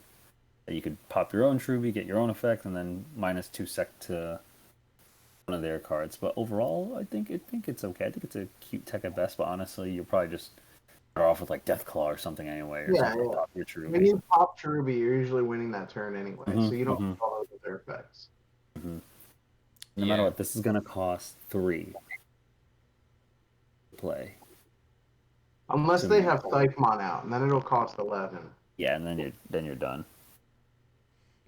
Yeah, it seems like my perception of it was just that it would, it feels like it's still more efficient to play Calling or Deathclaw in that point, and I feel like both of those cards are generally too hard to, generally sacrifice a deck slot in favor of this one. Yeah. All right, moving on from Cherubimon, we have Azulongmon. Making his appearance once again, play cost of 12, 11,000 DP, digivolves from yellow or blue, level 5 for 3. When attacking, you may trash the top card of your security stack to gain 2 memory, and also your turn once per turn when one of your other Digimon digivolves, you may unsuspend it. Trey, going back to you since you are one of our Azulong Kings, do you have anything to provide on this card? the other Zulong is better, but I do see ways that this could be good. I mean, you can potentially push for lethal with this out of nowhere. It's you feel like you need 2 swings. You digivolve into this, you trash 1 security, and then unsuspend. You digivolve for 2, unsuspend, and swing for game. So I mean, you can win games that you probably weren't supposed to with this card, but fitting it in a deck could be a cute one-of, I guess. Very fair. I will say if it has the oh my lord, the ultimate is, his name is escaping me at the moment. That was the ultimate form of a Zulong in BT6 as well. Has the Chimeramon? Sorry, what was it? Is it Chimeramon? Yes, thank you, Majiramon. Having Majiramon underneath this would allow you to essentially Blinding Ray for 2, or Blinding Ray twice, if you're able to get the inheritable offer Majiramon that allows Azulong to restand. So you could effectively gain 4 memory. But being able to get another body on board that has already swung, and then being able to Digivolve and unsuspend, and then swing in the same turn is asking for a lot. I guess with Armor Purge, it's not per se, right? But it is at the same time. It's a good point. All right. It's okay. We can move on with this. Yeah, moving on. All right. I believe we are now in green territory, and we're going to start with Ikakimon, which is another 2-cost 3K vanilla for green this time. And for those that are perplexed as to why a Digimon like this exists, has a very adorable flavor text. Tyler, do you know the story? If you'd like to fill in the audience. Isn't this the kid? Yeah. If you know it better, please tell it. Okay. Well, anyways, This is annoying. a kid decided to make a Digimon out of fan art and essentially drew a pencil with crayon fingers, and they turned it into a Digimon. That's one thing that I absolutely love about this franchise, is that oftentimes a lot of the fan-drawn Digimon do actually end up coming to life. For instance, Angemon, Kabuterimon, and a few others actually were originally fan art and then later became Digimon later down the road when the new versions of V-Pets had come out. So this is, if anything, I really like to just acknowledge that this Digimon exists to show how much love that the creators have for their fan base. For sure. All right, moving on from him, we have Terriermon. Poor Shannon is not feeling well. I would just throw every single one of these his way, but play cost of 3, 2000 DP, Digivolves on the top of Baby for 0. On play, you may reveal the top 5 cards of your deck. Add 1 card with Gargomon or Rapidmon in its name among them to your hand. Place the remaining cards at the bottom of your deck in any order. Dan, would you like to tackle this one for us? Yeah, and I think going forward, we don't have as many Terriermon cards out yet, so if you want to play Terriermon Tribal, you probably will have to grab this card just for now. I don't see Terriermon Tribal getting boosted till we hit that EX1 format, right? Or sorry, excuse me, EX2 format. Mm-hmm. But for now, it's okay. The fact that it is uncommon, get your pre-release stamps early, right? Well, everyone thinks this card is hot poo-poo, but then it'll probably raise in price, when EX2 starts coming around the corner. I do like the art in this. I don't know what the lore is, obviously, but, it looks like he's trying to fight off both of them. I'm not entirely certain if there's any specific lore with this. All I can say is that he's doing Terrier Tornado. Mm-hmm. I believe that's really it. But yeah, being able to grab Mega Gargomon, or Rapidmon, gold or not, is extremely powerful, especially in EX2 when there are plenty of Terriermons to go around to abuse the living heck out of the armor Rapidmon. Mm-hmm. Moving forward, though, after Terriermon, we have Pulsemon. He is play cost 3, 2000 DP. Not yellow this time. He is green. And all he has really is an inheritable. All turns, this Digimon gets plus 1000 DP for each of your other suspended Digimon. As I was saying previously, this kind of goes in the Shivamon archetype. Very strong with that. Being able to just make your Digimon very strong while they're suspended to take advantage of the Shivamon effects is absolutely huge, and Pulsemon is a staple rookie in that deck. Anyone have any input before I move on? Nah, you said it. Fair enough. Alright. Moving on to Shurimon. Play cost of 4, 4000 DP. Digivolves for 3, or 2 on top of Hawkmon. Digivolves only on top of green. Has the Armor Purge mechanic, and then when Digivolving, one of your opponent's Digimon with blocker cannot attack or block until the end of your opponent's next turn. Trey, would you like to provide any input on this card? It's green. No, so it's kind of weird, right? That it's got a blue mechanic in a green-red card, where your opponent's Digimon can't block or attack. Anti-blocker is kind of red. Right. Yeah, well, I guess that is true. Anti-blocker is kind of a red mechanic, but I mean, it's all right, in my opinion. Obviously, other people will have their other opinions, but this card is all right to me. Yeah, I think the main thing with this card is just that It is a combination of red and green effect. So green was actually the one that originally had the freeze effect before blue. We saw it with Rapidmon, as well as some other green megas where they can prevent Digimon from attacking or blocking. And then red obviously is the blocker hatred. The main thing though is that a lot of the meta has just moved so far away from blockers that they're very situational, and the advantage that Shurimon would provide doesn't really feel like it would present itself in really any format necessarily, unless you just have to deal with like a lot of X-Antibodies, or I don't know, Black Blocker makes a resurgence or something and it is actually like tier 1. Blackboard Greymon might be an issue. Oh yeah, Yeah. Blackboard Greymon does get blocker inheritable from So it might be a good tech card if Blackboard Greymon becomes very popular. And With X-Antibody, though, you're kind of probably going to get OTK'd before you can win with this. So that is probably true, but I think Tyler does bring up a very good point that being able to freeze a Blackboard Greymon so they can't even manage the board is a very powerful effect in and of itself, and that could be something where Shurimon would see tech.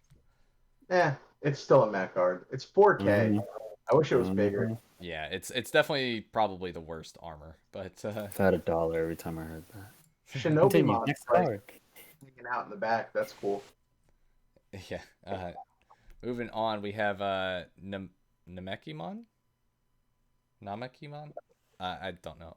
Play cost of 4, 3000 DP, Digivolve cost of 2. Main, you may suspend this Digimon to reveal the top 3 cards of your deck. Add 1 green Digimon card among them to your hand. Place the remaining cards at the bottom of the deck in any order. This is dope. Yeah, this card is nuts. Like, this feels like a very, for lack of a better term, like very Yu-Gi-Oh mechanic. Yes. yes, Like, it's very much like it doesn't happen on Digivolve, doesn't get triggered. It's something that you control when it happens, and it's just like a really cool utility piece on a small body. Like, you could play it for 4, immediately suspend it to do the thing. Like, that's cool. yeah, and it's a searcher. I mean, everybody loves searchers. Absolutely. Right. Yeah, and Just green wanna- absolutely needs it.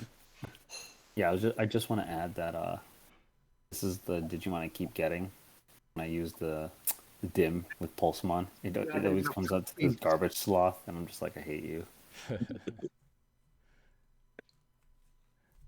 Good searcher. Good searcher.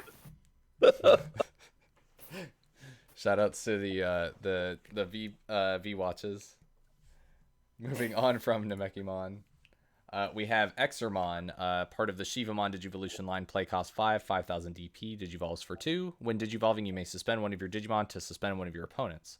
All turns, this Digimon gets plus 1000 DP for each of your other suspended Digimon. Very similar to the Pulsemon. Tyler, would you like to provide any input on this one? It's good. I mean, in the deck, it's good.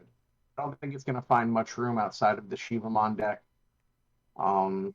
And just, I don't know. Level 4s in green are so cluttered with like these weird fringe good effects that are like good for certain situations. It's fighting for a weird spot.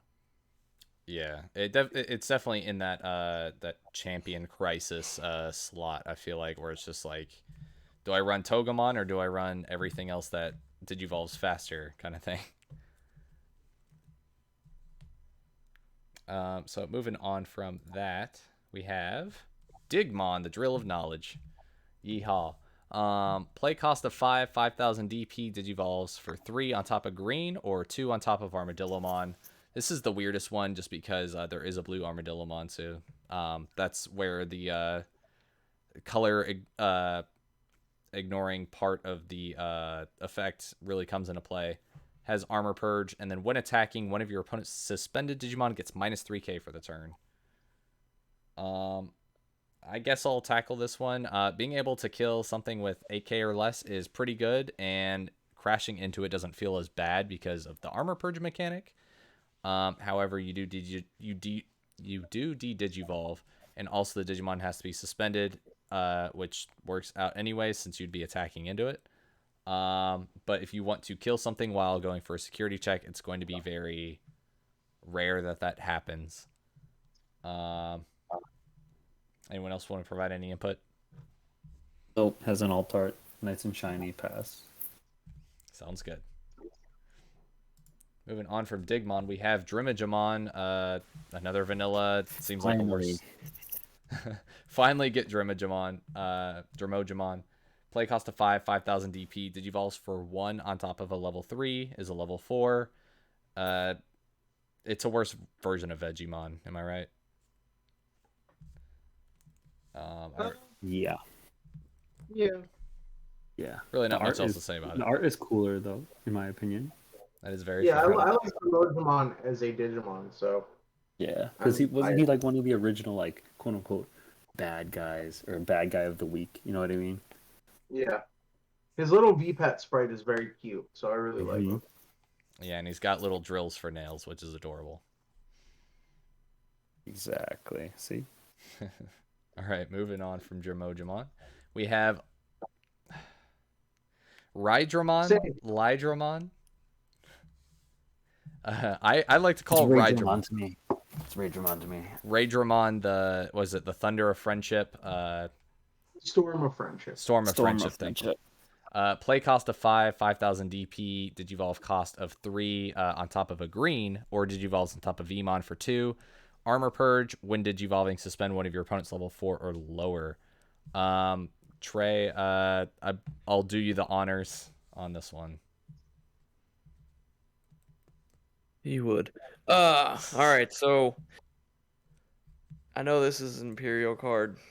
I believe it's an Imperial card. If I'm wrong, then shun me now. It will be when we're done with it. What? It will be when we're done with it. Yes. Anyway, true. I think this could be really good in a Vmon Rush deck, though. Anyway, because you Digivolve it, suspend a level 4, swing, and then like Magna, unsuspend, swing over the level 4 you suspended, or swing into it, and then you're just doing all kinds of shenanigans, right? I mean, Vmon and Flamedramon and Magnamon and Lindramon shenanigans. I'm gonna have fun. I don't know if anybody else is, but I am. Yeah, I'm definitely excited for this one. I'll go ahead and switch to my camera. He's obviously my favorite for good boy reasons. I have this is my dice tray. Yeah,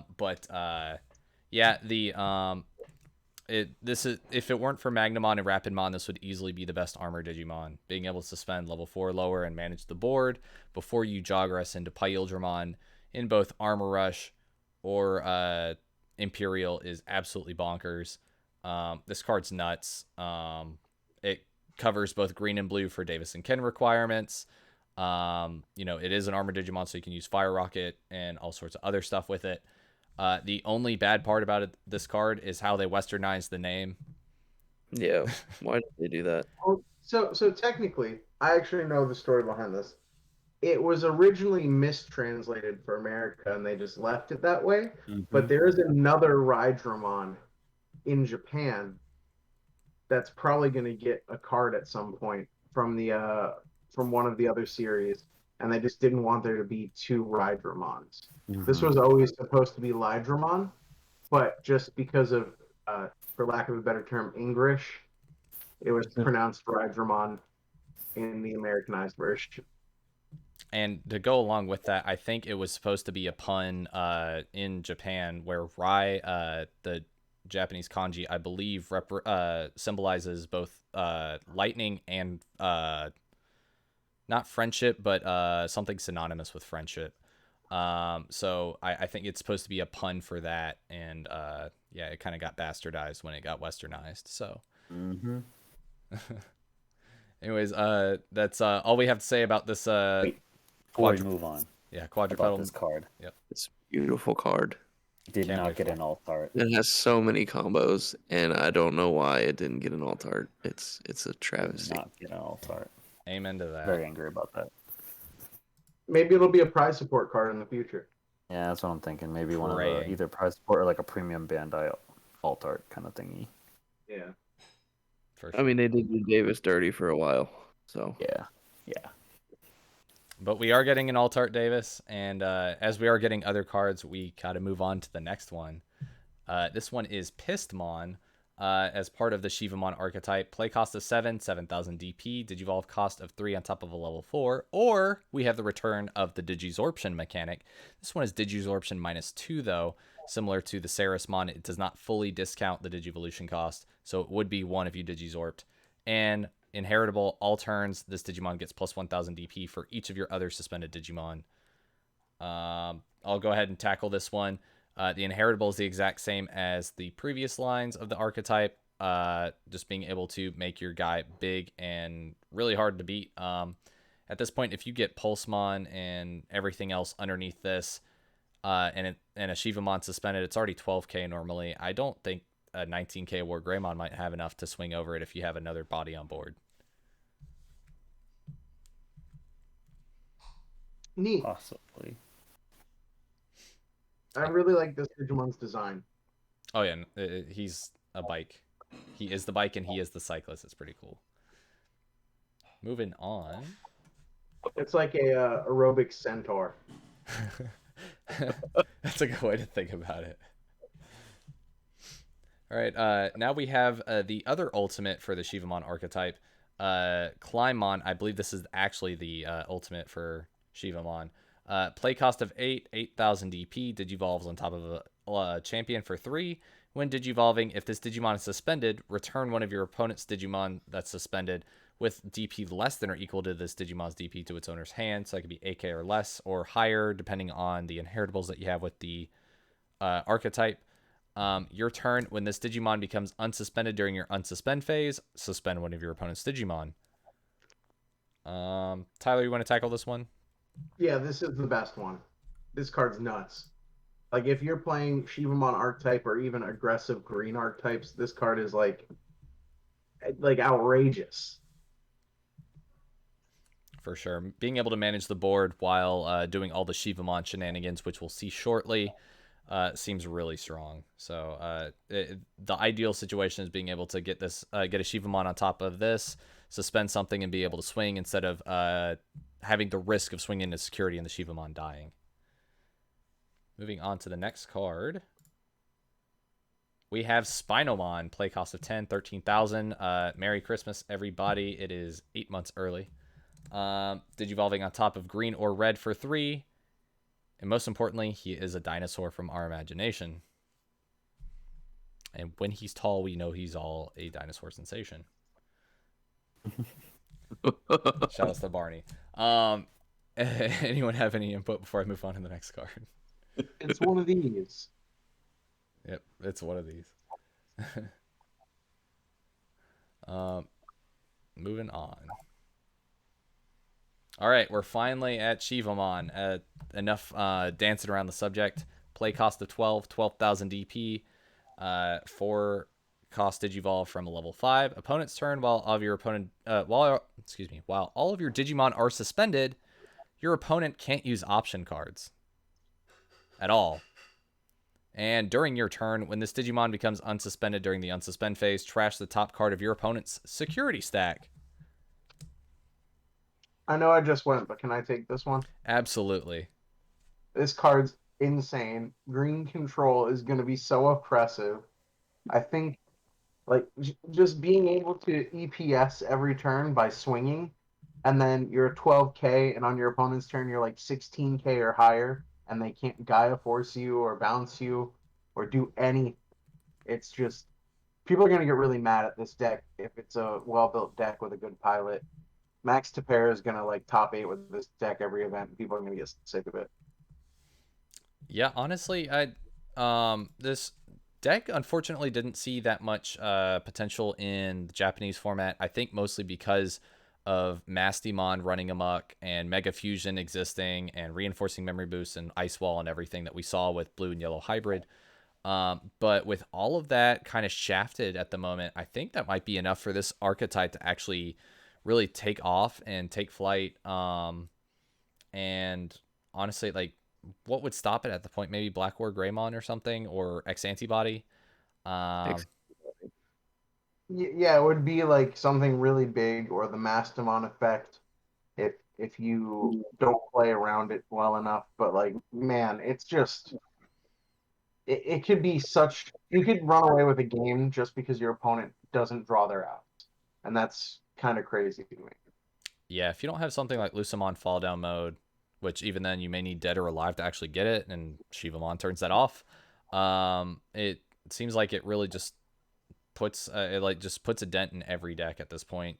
Blue can't use Howling Memory Boost. You're gonna have to rely on your Tommies and Korikakus, or you're gonna have to bounce it with Shakumon, or you're gonna have to have a stalwart like Mamemon, but then they can just suspend it and not even bother with swinging because other cards. This card actually has a lot of potential, I think, in our meta. It's a timer. Like you could sit there, make them not do anything while you don't do anything, and then eventually they'll be at 0 security. And then you swing for game. All right, I think that is it for the green color. Moving on to black, finally. We finally get to start looking at the Black War Greymon archetype, starting with the Recruiter. Agumon, play cost of 3, 2000 DP. On play, reveal the top 4 cards of your deck. Add 1 card with Greymon in its name and 1 card with Dragonkin in its traits among them to your hand. Place the remaining cards at the bottom of your deck in any order. I'll go ahead and tackle this one. This is why I wanted to mention the Cyclonemon earlier being a Dragonkin. This is another card that you can search with the Agumon in order to find your pieces. While the Black War Greymon is a Dragonkin, I believe the Metal Greymon is only Cyborg. But it is a Greymon, so it does fulfill that requirement. So you have multiple options to be able to potentially hit 2 off of this Agumon. And then when you play it with stuff like Nokia or other cards, that you can just get a lot of pieces very fast while getting multiple bodies on board. It is only a cyborg. Thank you. The Metal Greymon? Yes. Okay, perfect. Yeah, so, just being able to hit other things with Dragonkin is very important to hit the other side, since you can grab both. Anyone else have any input on it? Play 4. Absolutely. Good call. All right, moving on, we have Kakuamon, a play cost of 3, 3000 DP, and this is one of our new floodgates. This one says, all turns, players can't ignore digivolution requirements. Anyone want to... I honestly don't know what to say about this, because it's hard to think about things off the top of my head at the moment for digivolution requirements.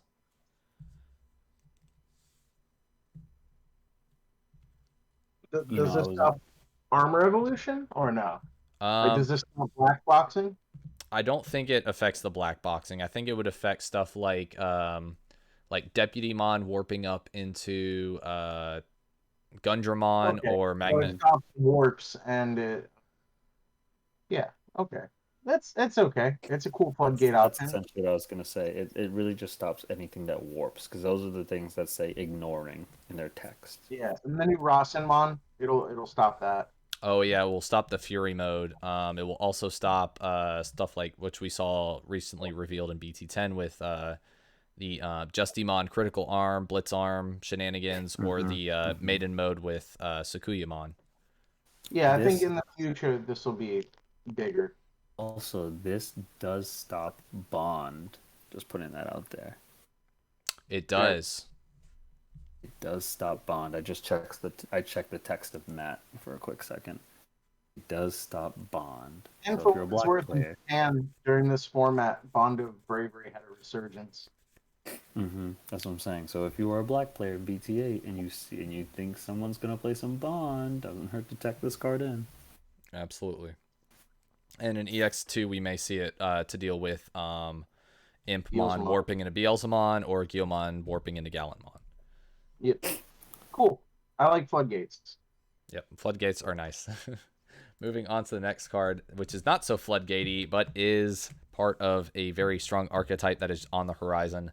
Ryudamon, play cost of 3, only 1000 DP, but says on play, reveal the top 3 cards of your deck. Add 1 card with X-Antibody in its traits, and 1 Yuji Musha among them to your hand. Place the remaining cards at the bottom of your deck in any order.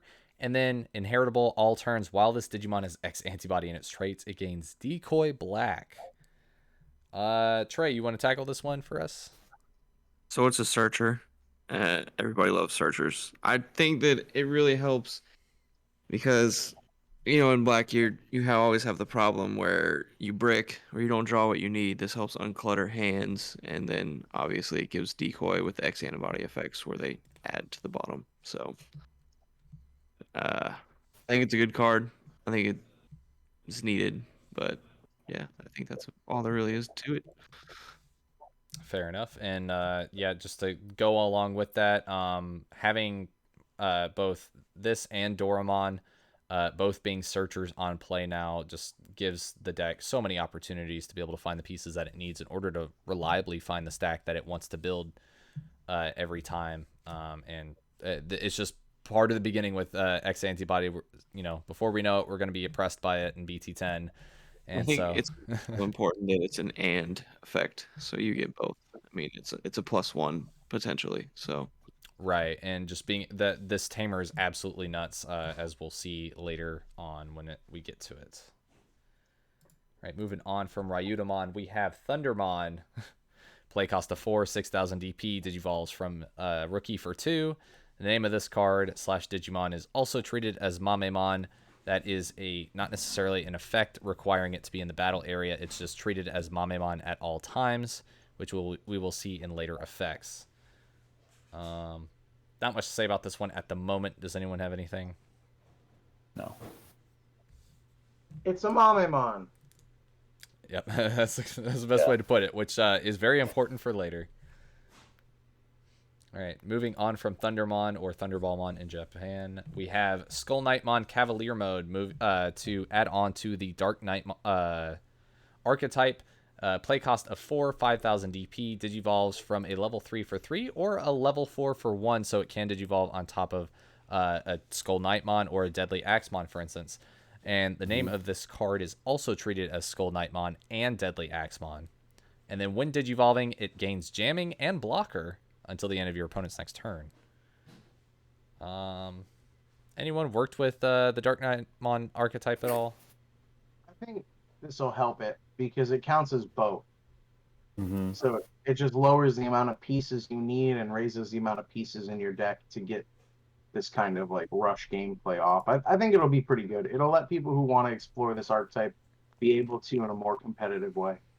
That is very fair. And we will get more pieces of it in BT10 with the Cross Wars, as Dark Knightmon was a significant figure in that, and we'll eventually get Bagramon as well as the rest of Bagra's army as that slowly gets revealed. Moving on to the next card, we have Ginryumon, another X-Antibody Digimon. Play cost of 5, 6,000 DP. Digivolves from Rookie for 2. And all it has is an inheritable. While this Digimon has X-Antibody in its traits, it gains Blocker. Dan, how about you take care of this one? I think it's fine. I don't personally know how many you tuck into the deck, but the ability to just give your X-Antibody blocker just makes it more impressive, right? Yeah. So, sorry, go ahead, Trey. if anybody's played X-Antibody this set, then you play Zubagon Punch just for this reason alone. And along with that, other effects that we see further on, they'll get blocker, reboot, things like that. And it effectively just takes that card out of the deck and makes it a lot more streamlined and better. Exactly, because now you'll be able to just give it blocker by just tucking a source under. Yeah. But it is only a common. People still might tech the final Zubagon Punch. And it's only a common, yes, which is sad. So no foil. It can't be No all foily. This is max rarity, fellas. Unfortunate. But hey, there's got to be commons in every booster pack. Yes. Moving on from that, though, we have Greymon, going back to the Black or Greymon archetype. This one is 5 cost, 6,000 DP, can Digivolve from Black or Red for 2. And during your opponent's turn, while you have a red Digimon in play, this Digimon gains Blocker. I'll go ahead and take care of this one. Just being able to go into a red Digimon on top of it gives it Blocker. This is part of the reason why we were talking about how the Shurimon might be a good tech against Black or Greymon if it sees enough play. Just having a massive stack with Black Greymon, having reboot blocker, and then just attacking over all of your Digimon is kind of nuts. However, it doesn't necessarily need to be the Black Greymon or Metal Greymon. It could be a Chimeramon that we'll see later. As long as it has a red inheritable or something to make it red, it will have the blocker. Also, the art's badass. Anyone else want to provide anything? Yeah, I like it. It's a good card. All right, and moving on from the next card. We have Catch Mamemon, going back to the Mamemon archetype. Play cost of 6, 7,000 DP. Digivolves on top of a champion for 3. When digivolving, you may return up to 4 Digimon cards with Mamemon in their names from your hand and or trash to the top of your deck in any order. If you return 3 or more cards with this effect, de-digivolve one of your opponent's Digimon. Yeah. This is why we were talking about Thundermon earlier. Anyone really want to provide any additional things on it? It's okay. It'll help you set up your Mamemon like gotcha combos. This is going to be a pretty meme deck. I think competitively it won't be very potent, but it'll be fun. Yeah, if anyone saw the Monkazoo deck profile I did back in the 1.5 format or did the Monkazoo stuff themselves, this is very much up your alley if you enjoyed that kind of deck. This is Russian roulette at its finest. And you'll see why soon. Moving on, we have Hesiart. Someone know how to pronounce this? Hesiarumon? Hisarumon? Hisarumon? Crocodile, let's go. All right. Yeah. Anyways, play cost of 8, 8,000 DP. Digivolves on top of a champion for 3. This is the card that kind of starts to send X-Antibody over the edge. Your turn, when one of your effects places a Digivolution card under this Digimon, you may Digivolve this Digimon into a Digimon in your hand with X-Antibody in its traits by paying its cost. And if a Digimon would Digivolve with this effect, you reduce the cost by 1. So if you're able to go into an Alphamon or a Doragora or something of that variety, you can Digivolve for 2. Orumon, which we'll see here soon, would be 3. And then the inheritable opponent's turn, while this Digimon has X-Antibody, it gains Reboot. Anyone want to provide anything else? I think this kind of goes in line with the final Zubagon Punch comments that Trey made previously. But yeah, the main effect at least. I mean, combined with the Tamer that we're going to talk about, this is pretty insane. So very fair and good foreshadowing. So we'll move on to the next card. And it is Metal Greymon. This is honestly one of the cards that I wanted to put on my top 5 personally for potential best cards of the set. Play cost of 8, 8,000 DP. Digivolves on top of black or red for 4. When Digivolving, de-Digivolve one of your opponent's Digimon by 1. Then delete one of your opponent's Digimon with 3k DP or less. And then the massively strong inheritable. While this turn, during your turn, while this Digimon has Dragonkin or Machine in its traits, it can also attack your opponent's unsuspended Digimon. Tyler, you want to do the honors? This card is what makes Black Greymon cracked, I think. Just being able to attack unsuspended Digimon is insane. De-Digivolve 1 is like a nice little bonus. I don't think it's like super impactful or important, but it will come up and help you just like stay ahead tempo-wise. And yeah, I mean, overall, it's good stats. It does cost 4 to Digivolve, but I think that's offset by the just huge advantage you get in other ways. For sure. To add on to that, I mean, it kills an armored Digimon just out of the blue. Like, I don't think any of the rookies are... The only rookies that are like 4K are like the Vanilla Hawkmon and Vanilla Armadillomon, which I don't think any of the decks really run them. And then also, since this card is a level 5 cyborg that is black or red, it can go in Machinedramon, which makes Machinedramon even stronger as well. Moving on from Metal Greymon, we have Bancho Mamemon. This is the king of the Mamemon archetype. For those that love JoJo references or the Bancho Digimon, here he is. 11 play cost, 11,000 DP. Digivolves from Ultimate for 3. When Digivolving, reveal the top 3 cards of your deck for each of your opponent's Digimon. You may play one Digimon card with Mamemon in its name and a memory cost of 10 or less among the revealed cards without paying its cost, and then trash remaining cards. All turns, while you have another Digimon with Mamemon in its name in play, it gains security attack +1. So this is where the catch Mamemon comes into fruition. Just being able to set this up and then go straight into the Bancho Mamemon afterwards, being able to play stuff off of it for free, get a wide board, and then just pun intended swing for the fences. Anyone else have anything to provide about this? If you play this card, you have to play the Roundabout theme song from JoJo while you play it. Love it. That's it. All right, on to the next chapter. After this Bancho Mamemon, we have Oryumon, the other king of the X-Antibody archetype. Play cost of 12,000 DP. Digivolves on top of an ultimate for 4. When digivolving, place one card with X-Antibody and its traits from your hand underneath as a bottom digivolution card to delete one of your opponent's Digimon with a play cost of 7 or less. And then once per turn during your turn, when one of your effects places a digivolution card under this Digimon, it gains plus 2,000 DP and can't be deleted by your opponent's effects until the end of your opponent's next turn.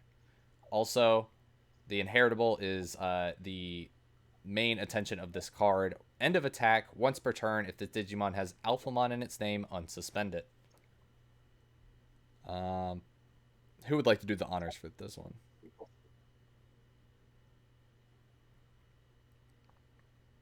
This card's crazy. I mean, multiple swings with multiple checks. It's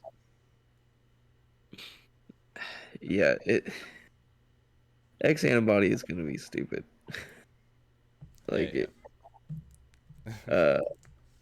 There's really just no way around it. I mean, the effects, the reboot, the blocker, the multiple checks, the restand on your turn, the plus DP. It's just the deleting of Digimon. It's I just just also want to put into the fact that when you combine it with the Tamer too, let's say you digivolved, it's still your turn, right? And you didn't have Alphamon in your hand. I believe when you swing with an X-Antibody, you can tap the Tamer, tuck another card. So let's say maybe you drew the Alphamon from Digivolution, and you weren't able to put it under or whatever purposes, I guess. You could still tuck in stuff after. Yeah. The ability to just tuck in more stuff and gain a lot of stuff is crazy. Because, right, let's say you digivolve, you tucked in one of the X-Antibodies to gain a memory, right? So it's still your turn at your turn. And then you can swing, tap the Tamer, and then tuck the Alphamon under to unsuspend this guy. So many possibilities. Absolutely. Yeah, and to add on to that, just like if you're doing the Alphamon combo and you manage to actually have 2 in your hand, you can swing, add the Oryumon underneath, restand with the Alphamon, add a second one underneath, restand again, possibly win that game if you haven't already. I don't know how, but it's absolutely strong card. It has an alt art. The alt art's going to be insanely expensive, and to top it all off, it is BT8-69. Nice. nice. Moving on from Oryumon, we have the king himself, Black Wargreymon. Honestly, my one of my favorite characters from this entire season of Digimon Adventure 2. Play cost of 12,000 DP. Digivolves from black or red for 4 on Ultimate. When digivolving, if this Digimon has a red source, choose any number of your opponent's Digimon. If this Digimon has a black source, choose any number of your opponent's Tamers. The chosen cards' play costs must add up to 6 or less. Delete the chosen cards. All turns, once per turn. When an opponent's Digimon is deleted, unsuspend this Digimon. Dan, you haven't gotten in a while, have you? I mean, I think we can all take this if anyone wants to add. This card is great. This card is essentially, if you got one red, one black, you pick whatever you want. And deleting Tamers is so rare in this game. Let's be realistic. So the ability to just delete opponents' Tamers, and especially if they only have 1 or 2, and it's a memory Tamer, you're essentially choking them to probably 1, 2 at most, right? Maybe 3, but I doubt it. And the fact that he can unsuspend if you delete something himself, kind of like, like a reboot, essentially. It's pretty good. Yeah, 100%. And I mean, like being able to delete a memory tamer, being able to delete analog boy on top of it, or delete a floodgate and a purple Kari. I'm honestly thinking about yellow hybrid with this card specifically, but there's plenty of opportunities to pop all sorts of stuff with this card. It's nuts, and it has Yeah. an alt turn. Also assuming that Popping. Also assuming that if he has the Greymon and Metal Greymon that we saw in this line, he already gives himself blocker. So if he unsuspends himself, he's already a blocker, right? Because he is red. And I believe since the Metal Greymon under him would let him attack unsuspended stuff, so he could just go in and essentially board wipe the field. Oh yeah, and to add on to this, I don't think I read the bottom effect, which is just as important as the top. All turns once per turn when an opponent's Digimon is deleted, unsuspend this Digimon. Yep. It says all turns, so you can, if you have the Metal Greymon underneath, you can attack an unsuspended Digimon, restand, and then swing its security. If it has the blocker with Greymon underneath, it can block something to save potential lethal, and then it restands again for another potential block. Insane. Oh yeah. All right, moving on from Black War Greymon. As sad as that is, we have one of Tyler's favorite cards, and kind of, sort of, my favorite card because it's a good boy but not a good boy. Play cost of 3,000 DP. It is Silphymon. That is not a Gabuga boy, unfortunately, but he has quite the effect. All turns, players can't reduce play costs. Tyler, I will do you the honor. I think this card has really big implications in future metas, especially when we get like to BT10 or BT9. I know that's like way far ahead, but I just think like this is going to be one of the floodgates that's really important moving forward. And yeah, that's it. Agreed. And for EX2 reasons, we will definitely be seeing this card a ton. I honestly would not be surprised to see it in literally every single deck in EX2, just because of D Reaper. But it doesn't stop there. It can stop. It doesn't stop Digimon play costs. It also stops option play cost reduction. So Crimson Blaze we'll see here in a bit, as well as Glorious Burst if you randomly see a Shine Greymon deck around still. Stuff like that will not get reduced, and it's kind of ridiculous. But it does affect both players. All right, moving on from Silphymon, we have Devimon. Haven't seen one of these in a while. Play cost of 3, 2,000 DP. On play, reveal the top 3 cards of your deck. Add 1 Tamer card among them to your hand, and trash 1 purple Digimon card among them. Place the remaining cards at the bottom of your deck in any order. I'll go ahead and tackle this one, just because I played way too much Don Devi in the past. It's a fantastic card that we saw too late, unfortunately. It doesn't really help Don Devi, or rather, Don Devi can't be helped at this point. But just being able to add the Tamer and then trash a purple Digimon card would have been great with Analog Youth, and then setting up your Don Devi trash to be able to stack all of what's necessary. But this isn't necessarily for Don Devi. This is more for Mallow Myotismon, which we will see later on. Does anyone else have anything to add? I do not. All right. Moving forward with that, we have Mushroomon, a 3K or 3 cost 4K vanilla. As I was saying, the most boring of the vanilla rookies, stat wise. Cute little mushrooms with a bunch of teeth, and I think there's a Blossomon in the background. Very cute. Moving on, we got Soulmon. This is actually a fun card to talk about. Play cost of 4, 4,000 DP. Digivolves from a rookie for 2. Your turn, once per turn, when a card is trashed from your deck, gain 1 memory. Tyler, I'll go back to you on this one. Yeah, I mean it's that trash from your own deck archetype. I think it's going to come up in the future more. I don't remember in this set how many cards kind of support that whole deal, but he's cheap to play, and he's going to help that kind of deck. Yeah, we see a line for it in this set. So there is a full Digivolution line for that. Excuse me, and it will be influential in stuff like Beelzemon decks that will decide to run full Digivolution lines instead of just solely relying on cheating with the Warp Digivolutions. So it is very useful in those types of decks. As for now, though, it's not much use until future sets. Moving on, we have Kogamon. Play cost of 5, 4,000 DP. Digivolves from purple or green. Level 3 for 2. Has Retaliation as an inheritable and nothing else. Anyone want to tackle this one? I mean, it has Retaliation as an inheritable. 2 cost, purple green, digivolution. It's not really much more to it, right? I mean, There'll be some cute text and stuff, but it's overall I don't see anything crazy big about this one. yeah. Could be interesting in Shivamon. I would think it would be like the best guess right now. Is make it even more or less worthwhile to try to attack over if you can attack over it. Yeah, that's true. I mean, you'd probably take it in there. All right, moving on from Kogamon, we have Fangmon. This one has Retaliation on the body itself instead as an inheritable. Play cost of 5, 4,000 DP. Digivolves from 2. Just basically a worse Devimon at this point, or a worse EX Wizardmon, I would think is the best way to say it. It's okay. Yeah. Yeah, we can skip the lackluster cards like this. No offense to Fangmon. No offense to Fangmon, indeed. Moving on, here is There we a go. card that is actually impressive. Black Gatomon. Play cost of 5, 6,000 DP. Digivolves from purple or yellow for 3.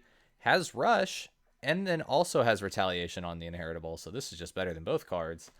Dan, I'll do you the honors. I like it. I feel people will try to tech this in a Mastamon deck just to, have a little bit more of an oomph for their boss monster, right? Because essentially if you can't get rid of Mastamon with an effect, you're going to have to try to swing over it, and putting Retaliation under definitely poses a problem for some people. Yeah. Sorry, Tyler, go ahead. And just being able to play it from your security with Mastamon could give you that bushy GG if you need it. Yep. No more bushy GGs. It's Black Gatomon GG. Right. And to add on to that, if you want to run yellow rookies like Candlemon in your Mastamon decks, you can still run the Black Gatomon and still have Ginkakumon promote style shenanigans in addition to the Bushis with your Mastamon combos. Moving on from there, we have Karatanmon.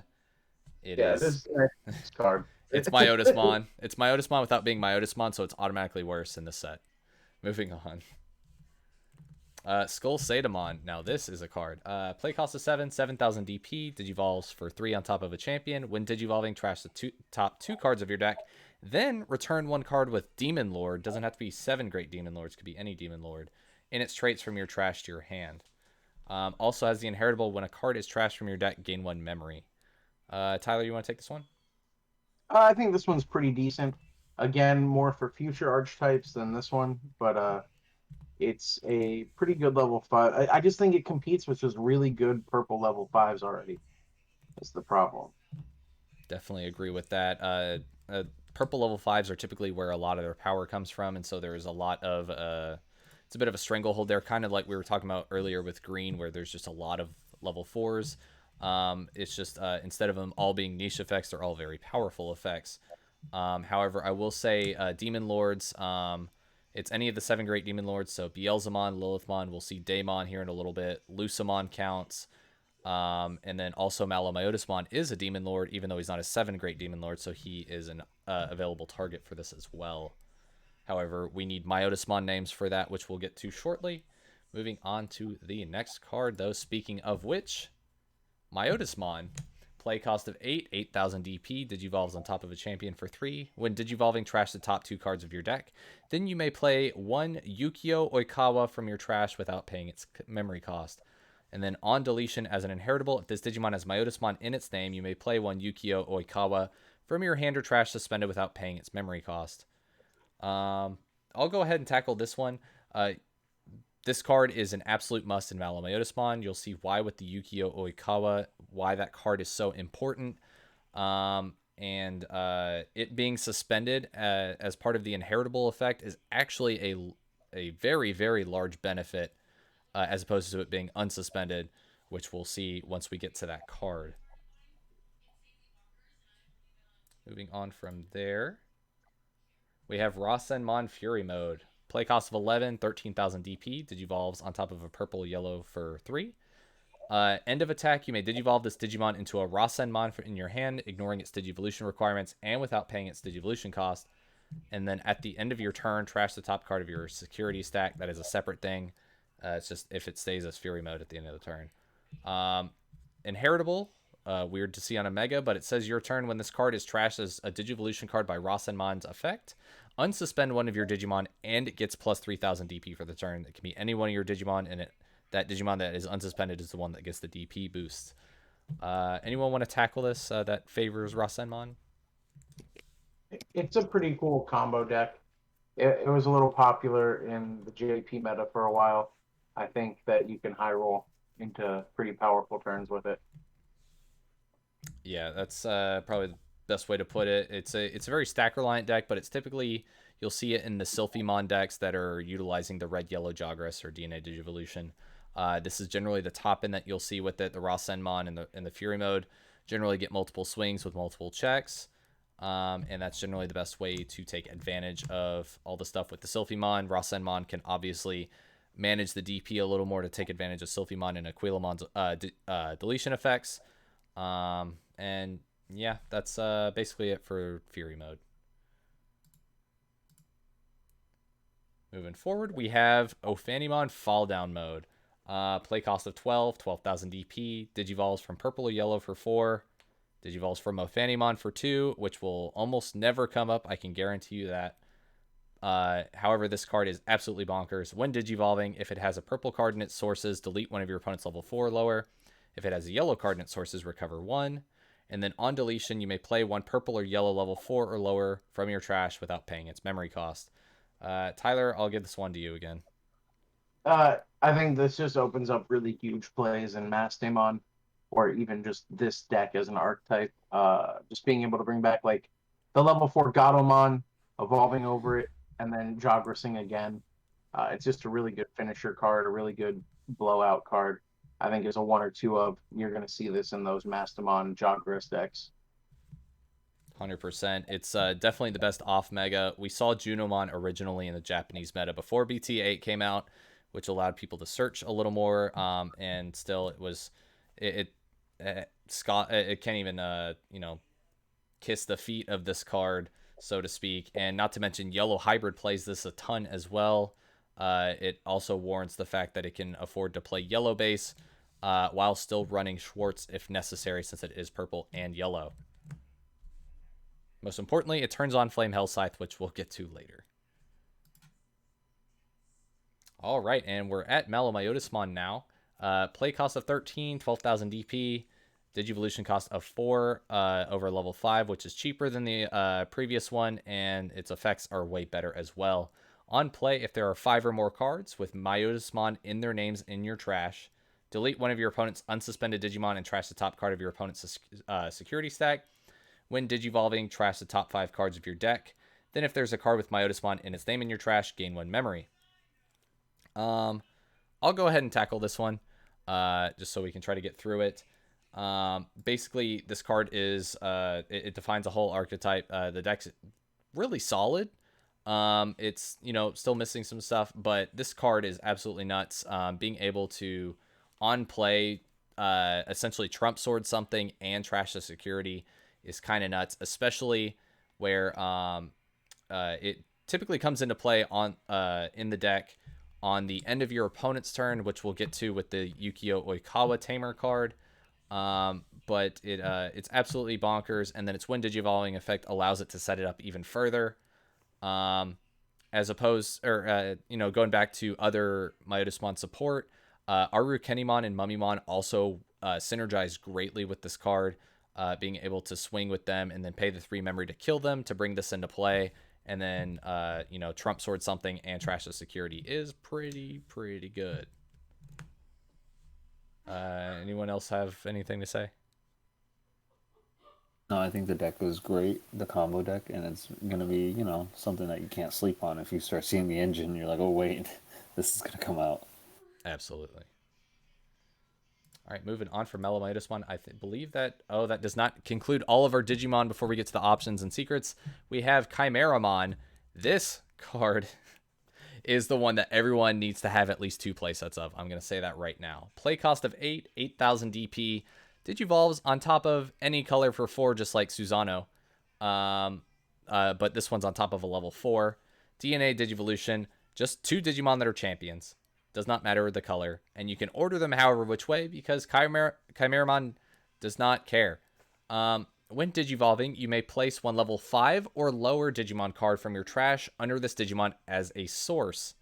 Then up to 4 of your opponent's Digimon get minus 1,000 DP for each of this Digimon's colors until the end of your opponent's next turn.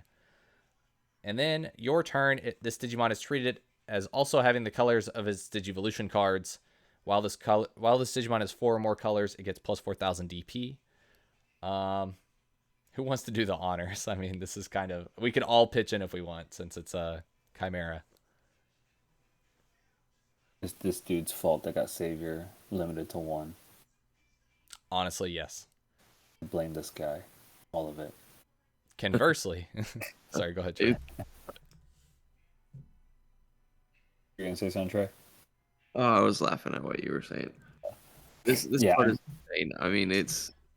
Great. Yeah. There's so many crazy things with this card.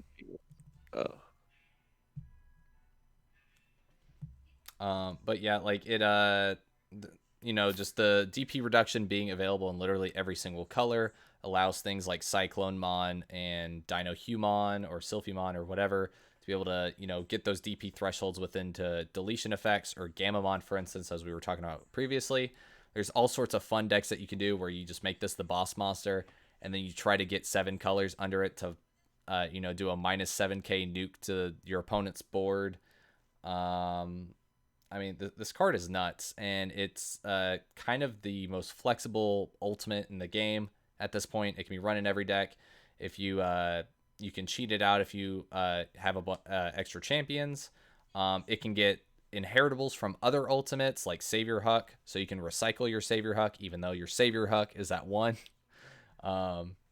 And you can get additional security checks with Greymon, all sorts of crazy stuff. This card is just so insane. You need to have at least 2 playsets of it. This card is going to be absolutely ridiculous in terms of price out of all the super rares. I can guarantee it. And I mean, look at the alt art. The alt art is sick. Yeah, it is. All right, so now we're at the end of the Digimon. We can start going into the Tamers. We have Yoli, 3 costs, red Tamer, start of your phase. If you have a red Digimon in play, gain 1 memory. I should note that the start of your main phase occurs after the raising phase, so you can raise a Digimon from your raising and put it in the battle area, and then the memory gain happens afterwards. If your opponent ever tries to do the memory gain before they raise their Digimon in tournament, you can rule shark them if you want and say you already gained the memory. Sorry, bud. But your turn, when one of your Digimon with 2 or more colors attacks, you can suspend this Tamer to delete one of your opponent's Digimon with 3,000 DP or less. Tyler, you want to take this one? I think it's okay. I think I like Hero a little bit better, if I'm being honest. Can't hear you, Tyler. That's very fair. That's how he feels about the card. No, he said basically that it's an okay card. He likes Hero better. That was basically it. Which is true. Moving on from Yoli, we have Hero.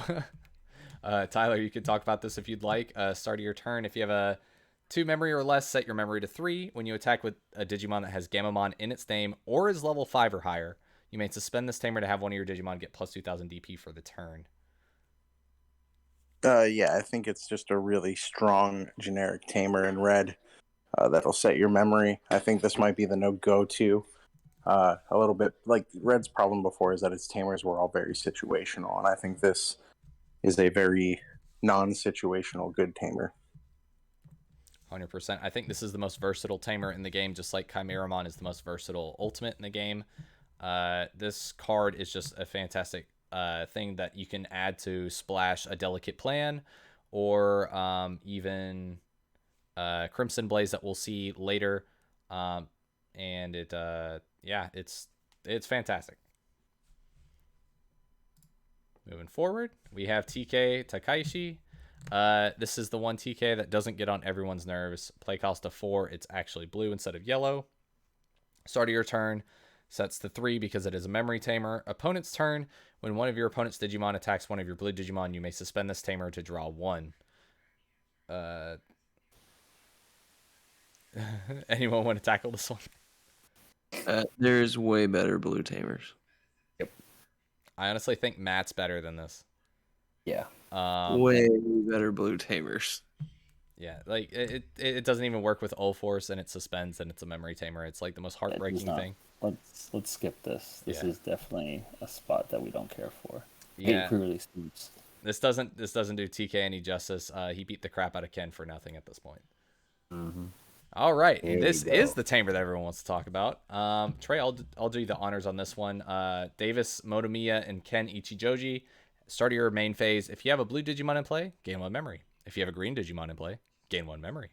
Your turn, when one of your Digimon digivolves into a Digimon with 2 or more colors, you may suspend this tamer to unsuspend that Digimon. Okay, look, you're swinging for multiple checks. You're gaining possibly 2 memory in your main phase. I mean, this is it. This is the tamer of the set right here. I mean, what more can you say about this? There's so many future possibilities with this card, and it's going to be a staple for a long time. So get your play set. I absolutely couldn't say it better. And it also has a box topper, so this is going to be the absolute box topper to chase alongside the yellow Kari that we'll see here in a bit. Yeah, being able to swing twice with your Imperialdramon, if you have 4 memory left over, Digivolve into Dragon Mode. Dragon Mode spits out the champions as sources. You can restand with Davis and Ken to swing again, and then Jogress into another Imperialdra or a Dino Bee or a Chimera or what have you. This card's absolutely nuts. Armor Rush makes it go burr too. It's hilarious. Yeah, this card is, yeah. Moving on from, sorry? I said in my top 5. Very fair. Moving on from there, we have Cody Hida. Kind of same vein as Yoli. Cost 3, start of your main phase. If you have a yellow Digimon in play, gain 1 memory. And then when one of your Digimon with 2 or more colors attacks, you can suspend this tamer to give one of your Digimon minus 2,000 DP for the turn. Dan, you want to try to take this? Sure. I think it's okay. It's not horrible. I think, I don't know why, but personally I still prefer TK Kari over this Cody.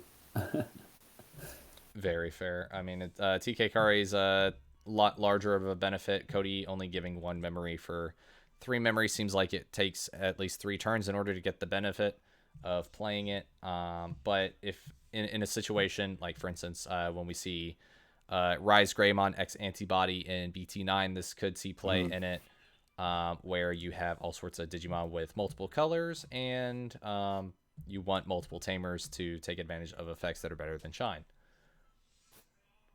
Yes, sir. Moving on from Cody, we have Kari Kamiya. This is the other tamer that's... well, there's plenty of tamers in this set that are absolutely busted. I'll go ahead and take care of this one. Play cost of 4 is a memory tamer. Your turn, when a card is added to your security stat, you may suspend this tamer to gain 1 memory.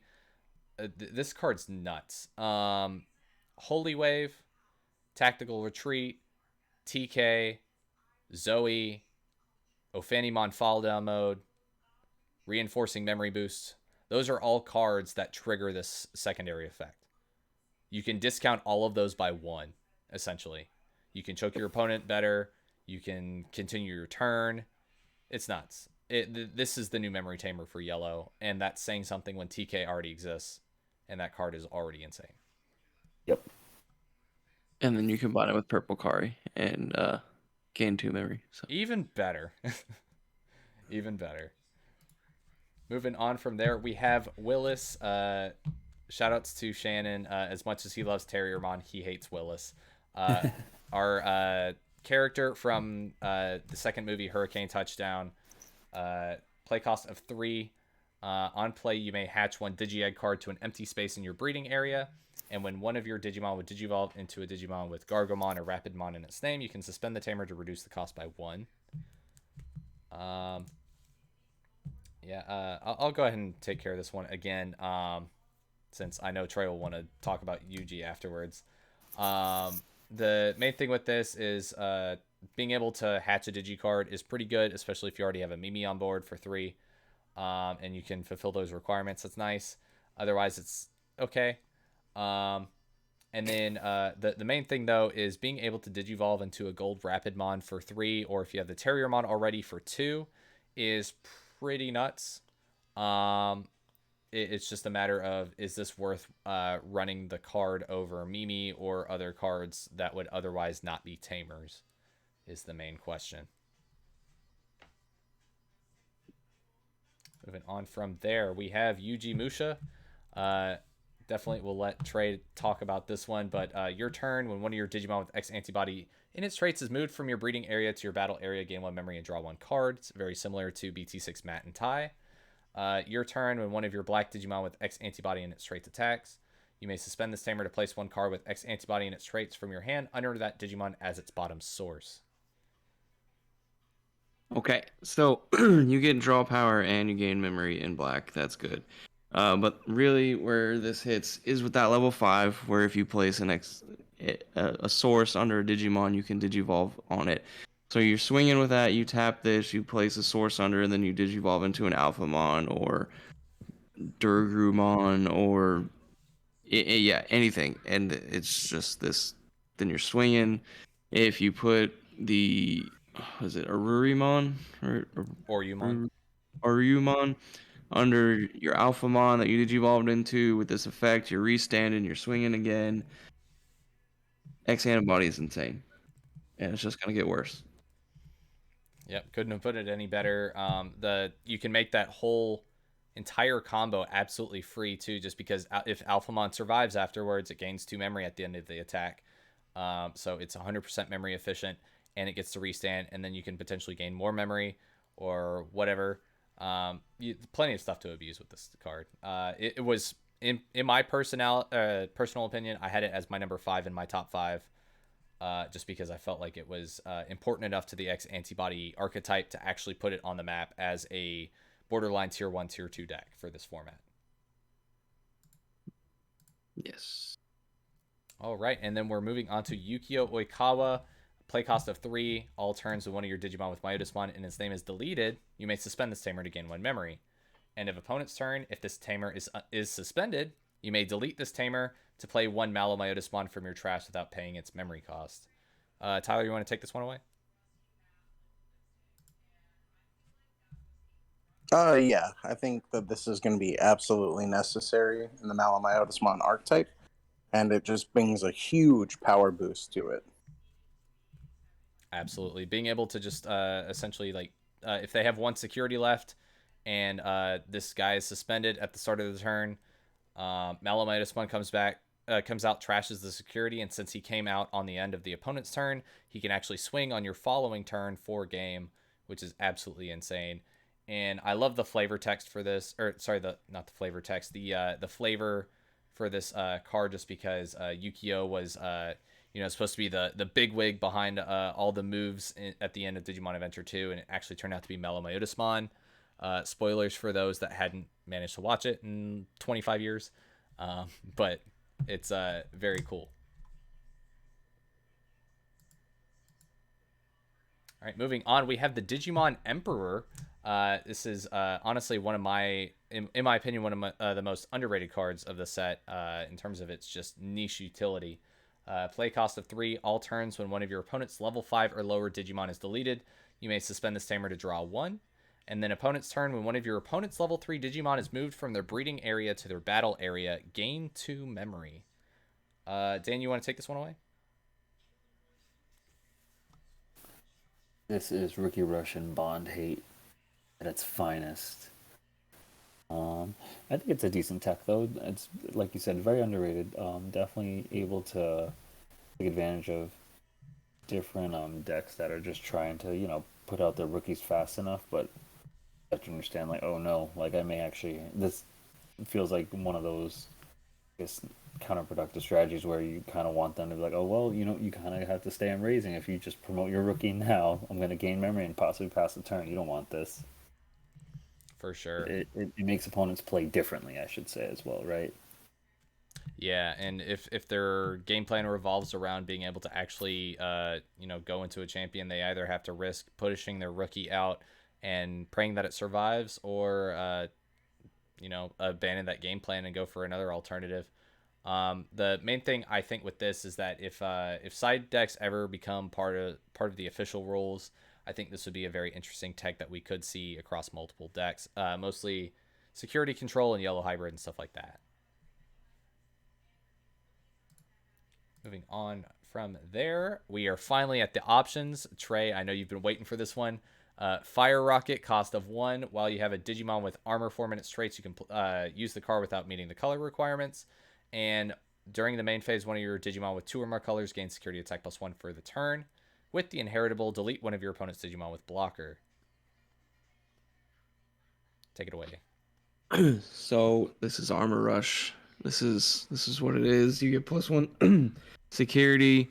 I believe it's just, yeah. So it would stay, right, if you purged armor and then digivolved again and restood. Correct. So you're swinging for 4 checks, or 3, or maybe even more, depending on your Ken and Davis combos. You know, uh, yeah, this is a good card for that. I'm excited to mess around with it. Yeah, for sure. The main combo that you're going to see with this is jamming Vmon's going to go into Flamedramon or Rydramon. You're going to play Fire Rocket on it. You're going to swing into security. It's going to armor purge, but the Vmon will have jamming with security attack +1. Even better. Then if it doesn't, you just go into another armor Digimon, restand, say Magnamon, for instance, swing again. And yeah, that's 4 checks right there. A lot of stuff to worry about for whoever ends up running against Armor Rush.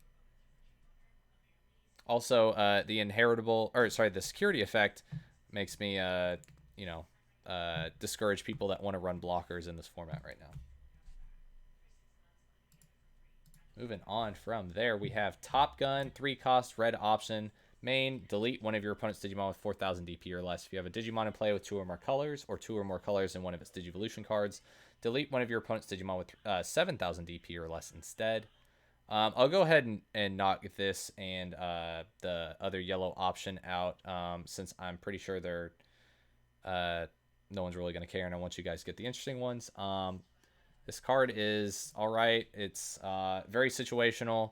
Being able to kill something 7,000 DP for 3 memory. If you're going to be using a slot on a removal card like that anyways, it probably isn't worth it. And with armor purging being a thing in this format, you may not even kill the Digimon. It'll just go down to a rookie.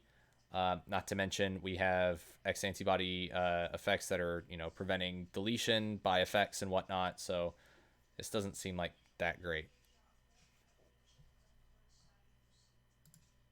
And moving on from there, we have Crimson Blaze. This, in my opinion, is also a card that is one of the best in the set. Play cost of 6. Reduce the memory cost of this card in your hand by 1 for each Digimon your opponent has in play. And then it deletes all of your opponent's Digimon with 6,000 DP or less.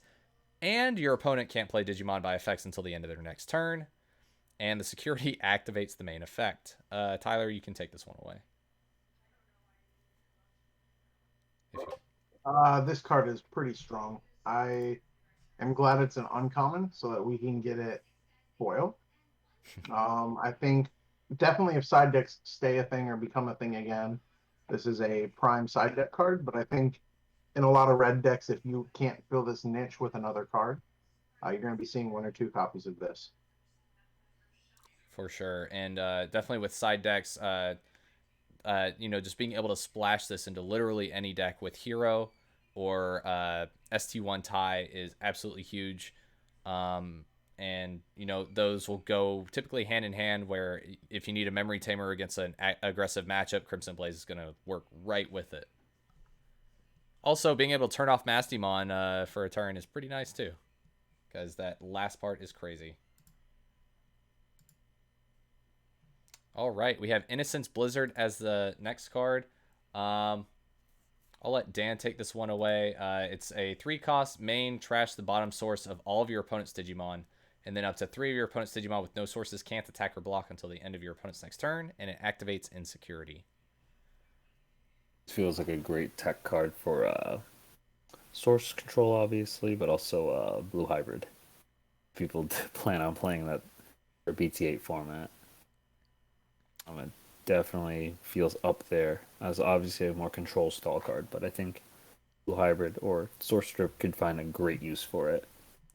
For sure. I definitely have thought about this card constantly as being a blue hybrid player almost entirely for BT7. The only concern I have is mostly for DNA Digivolution, where it essentially purges itself of all of the effects that were previously on those Digimon. However, being able to stop an XVmon from attacking before it goes into a Imperialdramon and gets 2 additional swings may be pretty fruitful. So it could be very good. Moving forward, we have Giga Death. You heard of Mega Death. This one is its older brother that everyone forgets. 9 cost, main, suspend one of your opponent's Digimon, then place up to 10 of your opponent's suspended Digimon at the bottom of their owner's decks in any order. Shoutouts to Nidhogg. And then the security effect, suspend one of your opponent's Digimon, then return one of your opponent's suspended Digimon to the bottom of its owner's deck. I'll let this one. I'll toss it up in the air to anyone. We all played Imperial, and we all definitely took advantage of the Nidhoggmon tech in it. So I feel like this is anyone's game to cover. It's a night. Like I don't think it's gonna like be meta breaking, but it's an alright card. Very fair. It looks like we might have lost Trey. It is pretty late. He might have caught some aggro. Had to leave. Ah, very fair. I apologize. We've been slowly speeding up through the set, but we only have 13 more cards. I'll go ahead and knock this one out. As I was saying with Top Gun previously, this is Disaster Blaster. One of your opponent's Digimon gets minus 3k for the turn if you have a Digimon to play with 2 or more colors, or with 2 or more colors in the sources. One of your opponent's Digimon gets minus 6,000 DP instead. I feel like this is a little more versatile than Top Gun. It can actually kill armored Digimon, provided that the rookie is underneath weaker or same strength. But like I said previously, it's very situational. In the situation that you can only you can't meet the requirement, it's 3 memory for minus 3k DP, which may be a rookie for a rookie, and doesn't feel like the greatest thing. Not to mention Lightning Paw does the same thing, but hits more targets, and Lightning Paw doesn't see play anymore. So I think that's basically all to say for that one. Next one is Plasma Shot, 4-cost yellow option. While you have a Digimon with armor 4-minute traits in play, you may use this card without meeting its color requirements. Main, one of your opponent's Digimon gets minus 4k for the turn, and all of your opponent's Digimon gets minus 1k for the turn for each card with armor in its traits in your trash. This card's nuts. Yeah, this card's fantastic. I mean, like it's basically Spiral Masquerade for Armor Rush. And that's honestly the best way to put it. And it's an uncommon, isn't it? It is an uncommon, so it will get a pre-release. So many foils. All right, moving on. We have, I want to say it's Samadhi Santi. 1-cost green option. Main, you may suspend one of your Digimon to suspend one of your opponent's Digimon or Tamers. Your opponent's cards suspended with this effect can't unsuspend until the end of their next turn. And in security, it suspends one of your opponent's Digimon or Tamers. Tyler, I'll let you take this one away. I think this adds to the whole green being a very oppressive control color. I think this is a very good and versatile card. I think it's going to see a lot of play. Agreed. And it's uncommon. Yeah, it's an uncommon, so it definitely has pre-release.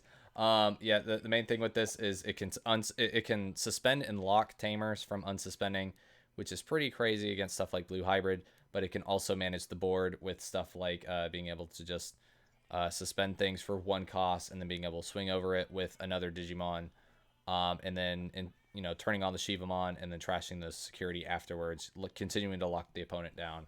Very great card. Moving on, we have Lightning Blade from our boy Lydramon. 1 cost. While you have a Digimon with armor 4 minutes traits in play, you may use this card without meeting its color requirements. One of your Digimon with 2 or more colors gets plus 2,000 DP and piercing for the turn. And the security effect is to suspend one of your opponent's Digimon. Dan, would you like to provide input on this? Sure, I think it's a fantastic card. It may not be a plasma shot, but the fact that it can give you plus 2k in piercing for the turn does help, especially if you're kind of combining it with Fire Rocket at some point and you're going to use the armor texture card that we're going to see soon. Like, it does see viability. It's just obviously, in my opinion, not as great as Plasma Shot or Fire Rocket, that's all.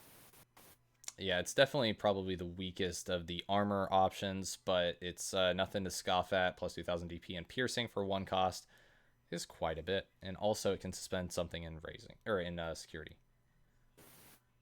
So it's a great defensive option.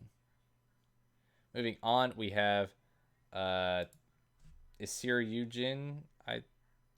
I'm terrible with these pronunciations right now. 4 cost option, main, de-digivolve one of your opponent's Digimon, and then you can place a card with X-Antibody in its traits from your hand as the bottom digivolution card of one of your black Digimon with X-Antibody in its traits to delete one of your opponent's Digimon with a play cost of 4 or less. It's a card that sees some fringe usage in X-Antibody. It's pretty good. It allows you to put more sources underneath your opponent, underneath your Digimon. If you're putting a Dorumon underneath, you can gain 1 memory and discount it. If you're doing other stuff, you can draw. You can de-digivolve and kill something.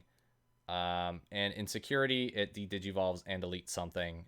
So it's almost like a mini Ultimate Flare. Not terrible, but it's in a deck that's already seeing a lot of very strong pieces, so it may have a hard time finding its spot in there. It is an uncommon, though. All right. Nice. Moving on to Gaia Force, 8 cost. Gaia Force's evil older brother, I guess. Main, choose any number of your opponent's Digimon whose play costs add up to 15 or less and delete them. Security effect, delete one of your opponent's Digimon with a play cost of 15 or less. Tyler, I'll let you do the honors. This card's okay. I mean, it's no Gaia Force, but it's all right. Yeah, that's the best way to put it. It's a pretty good card. I think I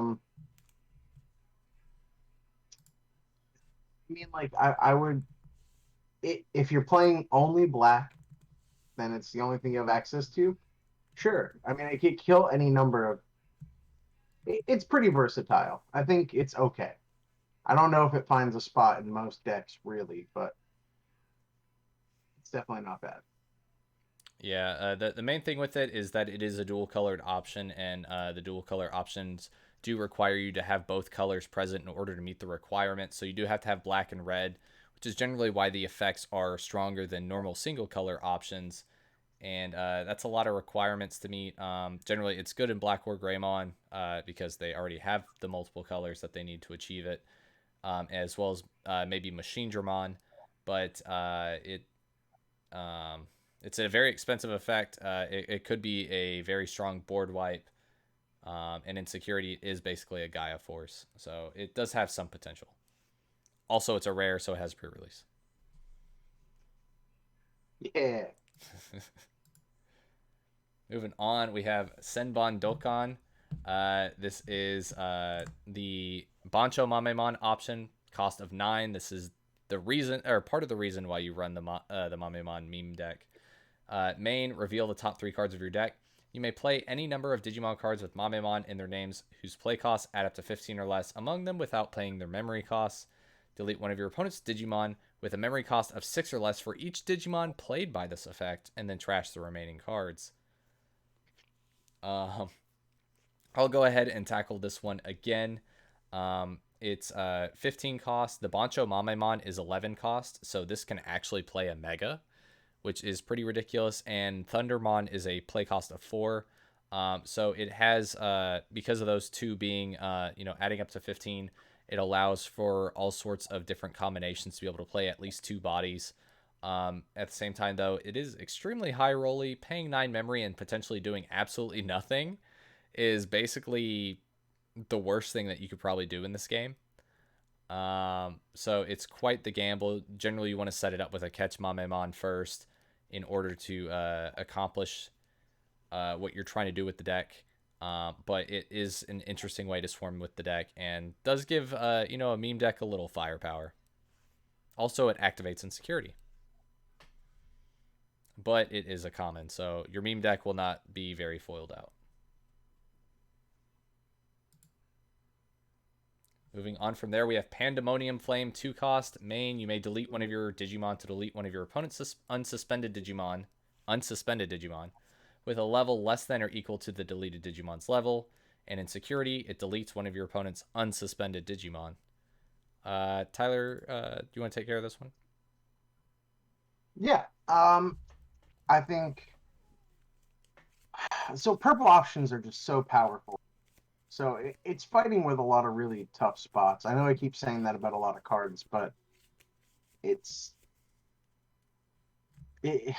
really like what makes this better than Death? The fact that if you have a bigger body, you can kill a bigger body, and then the security effect is Trump Sword.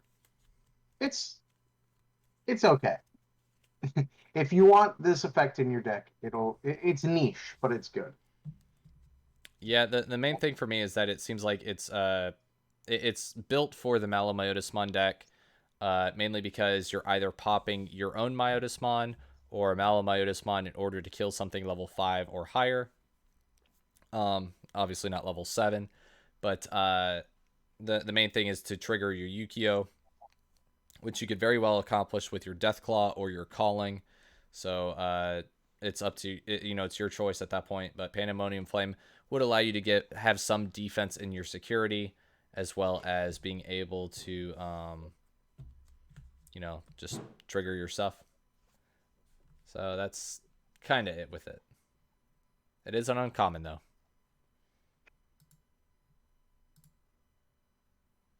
Moving forward, we have Mist Memory Boost. Cost of 3. Trash the top 2 cards of your deck and draw 1, and then delay for gain 2 memory. And the security effect is like all memory boosts. You play it in the battle area. Yeah, I mean, this one is very straightforward. Honestly, I think it's Purple's best memory boost.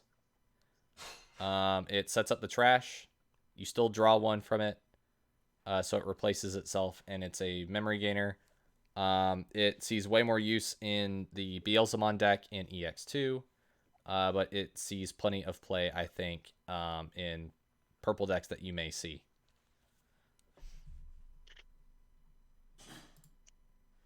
Yeah, there's a great card. Sorry, I had a little delay there. You're fine. But good memory boost. Yeah, for sure. Dan, I'll let you do the honors on this one. Flame Hellscythe, in my opinion, one of the best cards in the set. 6 cost, purple yellow option. Main, one of your opponent's Digimon gets minus 6,000 DP for the turn, and then you may play one purple or yellow Digimon card with 6,000 DP or less from your trash without paying its cost, and it activates Insecurity. This card is busted. Just flat out. You're going to put this in a Mastomon deck no matter what. You're going to be able to get back a level 5 potentially or a level 4. I think the level 5 potential target is really the Mamemon to just recover 1. Now you're like, well, good luck. Recover minus DP 1. effect is very crucial because you're able to swing over boss monsters essentially as well.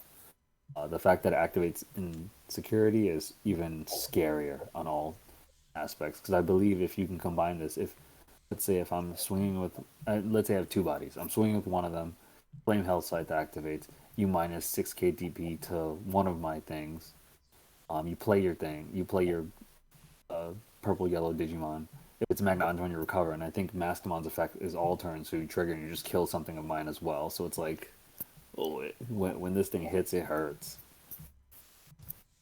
Couldn't have said it better. Yeah, I think every Mastomon deck's probably going to run at least 1 copy of this. Honestly, I wouldn't be surprised if it's at 4. Yeah. I mean, I could see people running it at 4. I think if you're running less than 2, you aren't playing optimally. Agreed. And if you're not running 4, or if you're not running 4 this, the whatever it's taking its place better be chaos degrade. Moving forward, we have armor texture. Dan, I'll let you do the honors on this one as well. 0 cost. While you have a Digimon with armor form and its traits in play, you may use this card without meeting its color requirements. Trash the top card of one of your Digimon with armor form and its traits. Then you may Digivolve one of your Digimon into a Digimon with armor in its traits for a Digivolution cost. And if you do, unsuspend that Digimon. The security effect allows you to play a level 3 Digimon with free in its traits from your hand or trash without paying its cost. This card is phenomenal. It's essentially mask change. You essentially take, let's say, I think the typical play would be swing with Flamedramon that has like a fire rocket or 2 on it. You do your checks. Obviously, you're suspended. You play armor texture for free. You can go into essentially another armor. Just do it all again. You unsuspend, do it all again. It's crazy because it retains the boost and the sec +1 piercing, whatever you want to give it. Yeah, It feels very good. And the fact that you can armor texture into Magna one doesn't hurt either. I mean, it's not the best one to go into, but you are able to do that to set up a blocker potential and unsuspend yourself regardless, just in case if needed. I think this card is phenomenal in the armor decks. You can use technically. Oh yeah, that's what you technically can use this too for a Rapidmon deck, right? Yeah. Like go to Rapidmon, you swing, you minus 5 KVP, you essentially armor texture, and you go to another Rapidmon. You're just minusing so much DP to someone's board. And Tyler, were you trying to say something as well to add on this? He ended up going over. You could go into another Flamedramon and get another 3K even. It's mask change. It's crazy. Yeah, and on top of that, the security effect is basically a Night Raid. It plays a body from either hand or trash, which is kind of ridiculous. And the free Digimon are basically any of the ones from Digimon Adventure 2. So Armadillomon, Vmon, and Hawkmon all count. I think Wormmon might even count. Sorry. You just reminded me of something I meant to bring up when we were going over Shivamon. Shivamon is insectoid. Yes, Shivamon is insectoid. I forgot about that, which is very important for Rhino Kabuteri. Yeah, you could do some crazy stuff with that. Yeah. Sorry, continue. But yeah, armor texture's nuts. It's part of the reason why Armor Rush is such a impending threat. It has a massive amount of burst with this, along with Fire Rocket. And then if you're doing the Vmon themed one, which is going to be the general one that you will see, it has EX1 Vmon, which allows you to gain 1 memory whenever you restand. And so that can discount the armor Digimon that you're texturing into, or mask changing into, if you will, to make your combo even more accessible. Moving on from there, we are finally at the secret rares, the final 2 of the set. This is Creepymon, aka Daemon. Tyler, I'll let you do the honors. All right, he is a 12 cost 11K, 3 to Digivolve from a 5. When Digivolving, trash the top 2 cards of your deck for each of your opponent's Digimon in play. If you trash 4 or more with this effect, you could play a level 5 or lower purple Digimon card from your trash. And when attacking once per turn, for every 10 in your trash the top 3 cards of your opponent's deck, and this Digimon gets plus 3K for the turn. This just goes more into the mill archetype. The first effect is pretty good. So as long as your opponent has 2 Digimon, you will get a level 5 back, and that could synergize with those great level 5s. And then the when attacking, I think, is a little underwhelming. But if you're in a grindy game, that could really come up. Yeah, for sure. I think the main thing with it is just being able to cheat out a Lucemon fall down mode is one of the most crazy things about it. And also you can run the Cerberus engine as well with this to do all sorts of crazy stuff. However, that requirement to have at least 2 bodies on your opponent's side is necessary in order to do all of that combo. So it is very easy for your opponent to play around if necessary and ever keep you from doing that if they know what your deck is trying to do. All right, moving on to the finale. Dan, I will do you the honors. Imperialdramon Paladin mode. Take it away. Yeah, this card is phenomenal. It's definitely probably a one of at most in most decks because the cost is so heavy. The fact that you can evolve over a green or a blue, or probably a green and blue. Digimon for 7 is great. You're probably most likely never using the effect to reduce the digivolution cost, because unless you're going to your second paladin mode, which probably should be winning the game by then. I don't know why you're going to a second one or running a second paladin mode. Just putting that out there. The when digivolve and when attacking is super important because it's not once per turn. Very important. It's not like Magna Garurumon, but you may return 1 2-color card from this card's sources to the bottom of its owner's deck to trash all digivolution sources of your opponent, of one of your opponent's Digimon, and then anything that doesn't have source gets bottom decked. It's a great late game card. I don't foresee putting, like I said, more than 1 in the deck, just to kind of extend your plays. But I just think the art is phenomenal. I don't know why I like the regular art of both the Paladin and Fighter mode in this set as opposed to the alt arts. Feel free to add anything. I mean, the main thing with that is the discount could happen through any white level 7 that's in your trash. So, for instance, if you have a Blitz Omnimon that you previously went into, or it was revealed in security, obviously it's not salvageable at that point, but you can still make use of it with Paladin mode by discounting it for only, making it only 3 cost, which is fantastic. But this is very splashable in multiple decks. For instance, like if you're doing like a blue-yellow DNA Digivolution kind of deck, if you're running Shakumons and stuff, you could still take advantage of the Paladin mode effect by sending Shakumon back. It doesn't necessarily have to be a blue and green. It can just be any dual-colored card. I think in a weird world where green control is like insane and plays Zwart defeats, you could put this in there. Yeah, that would actually be hilarious.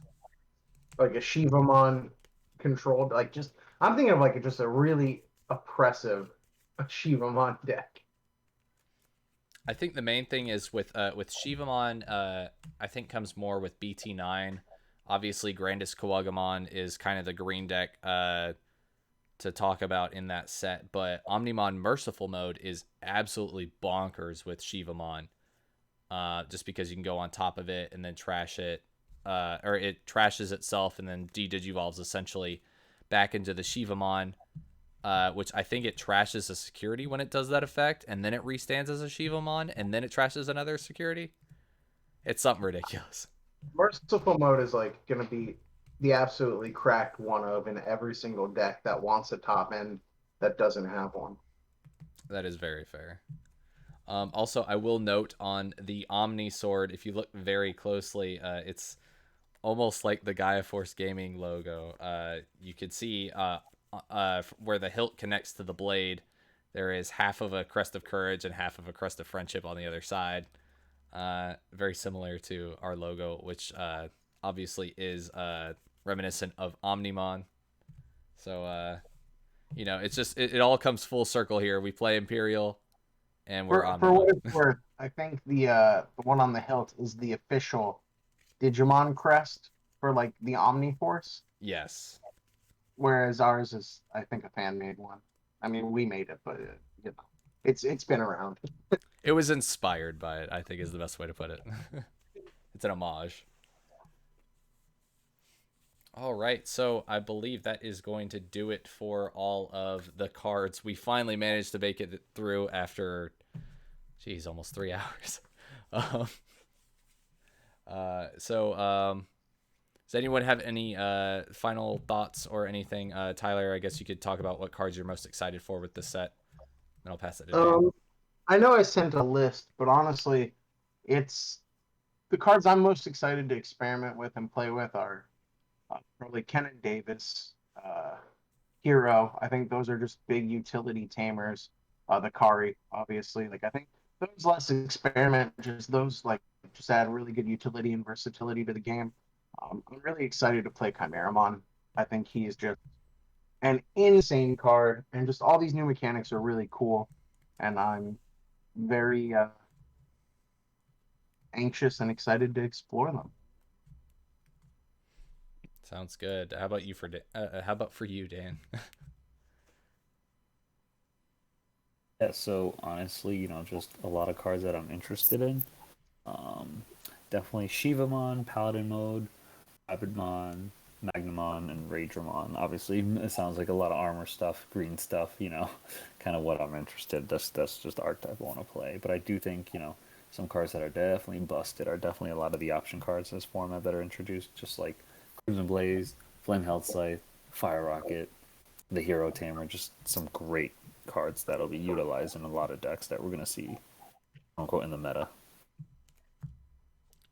Could not agree more. As for me, obviously, I'm super excited to mess with the blue-yellow DNA digivolution stuff. I have some really fun combos that I really want to try. Hopefully, they don't get shut down by Crimson Blaze.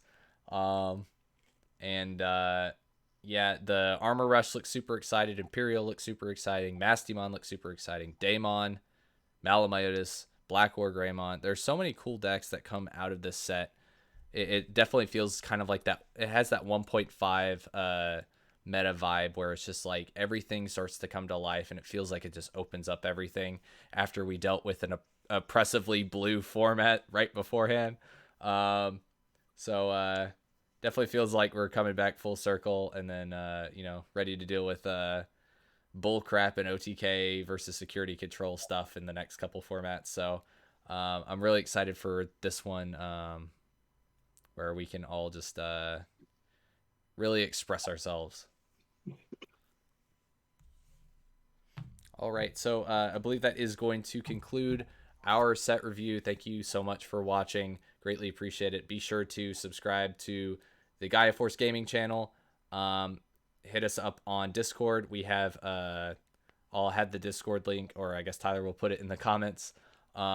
If you'd like to ever playtest with us, talk cards with us, or even enter in the webcam tournaments that occur on any Monday or Friday, you can play and have a chance to win some really cool dice, like these hybrid spirit dice that I'm showing here in my hands, or even, since we're about to enter Imperial format again, play for another Imperial mat like this.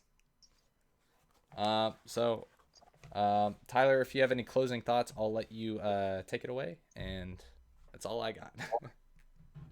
Yeah, guys, like, comment, subscribe to Ben's YouTube channel as well, and follow him on Twitch. He does do gameplay commentary, and he also streams his tournament runs sometimes. So give him some love. I don't think he gets nearly as much love as he deserves. I can say maybe it's a little biased, but he's probably the most informative commentator in the Digimon sphere, and that was before he was on the team too. He just needs the audience now. So that's your job, guys. Also, I know it's the end of the video, but listen to this at like 2 times speed. That's why you're only going through an hour and a half. That's the life hack. So tell your past self to do that before you get to this point. Great way to put it. Dan, do you have any closing thoughts, or? Ditto to what both of you guys said. All right, sounds good. It is now 12:30 on Eastern Standard Time, so hopefully you're not watching it this late. But we are all pretty bushed and ready to, call it a night. So thank you all so much for watching. We'll see y'all next time. And as I always end my videos, stay fly.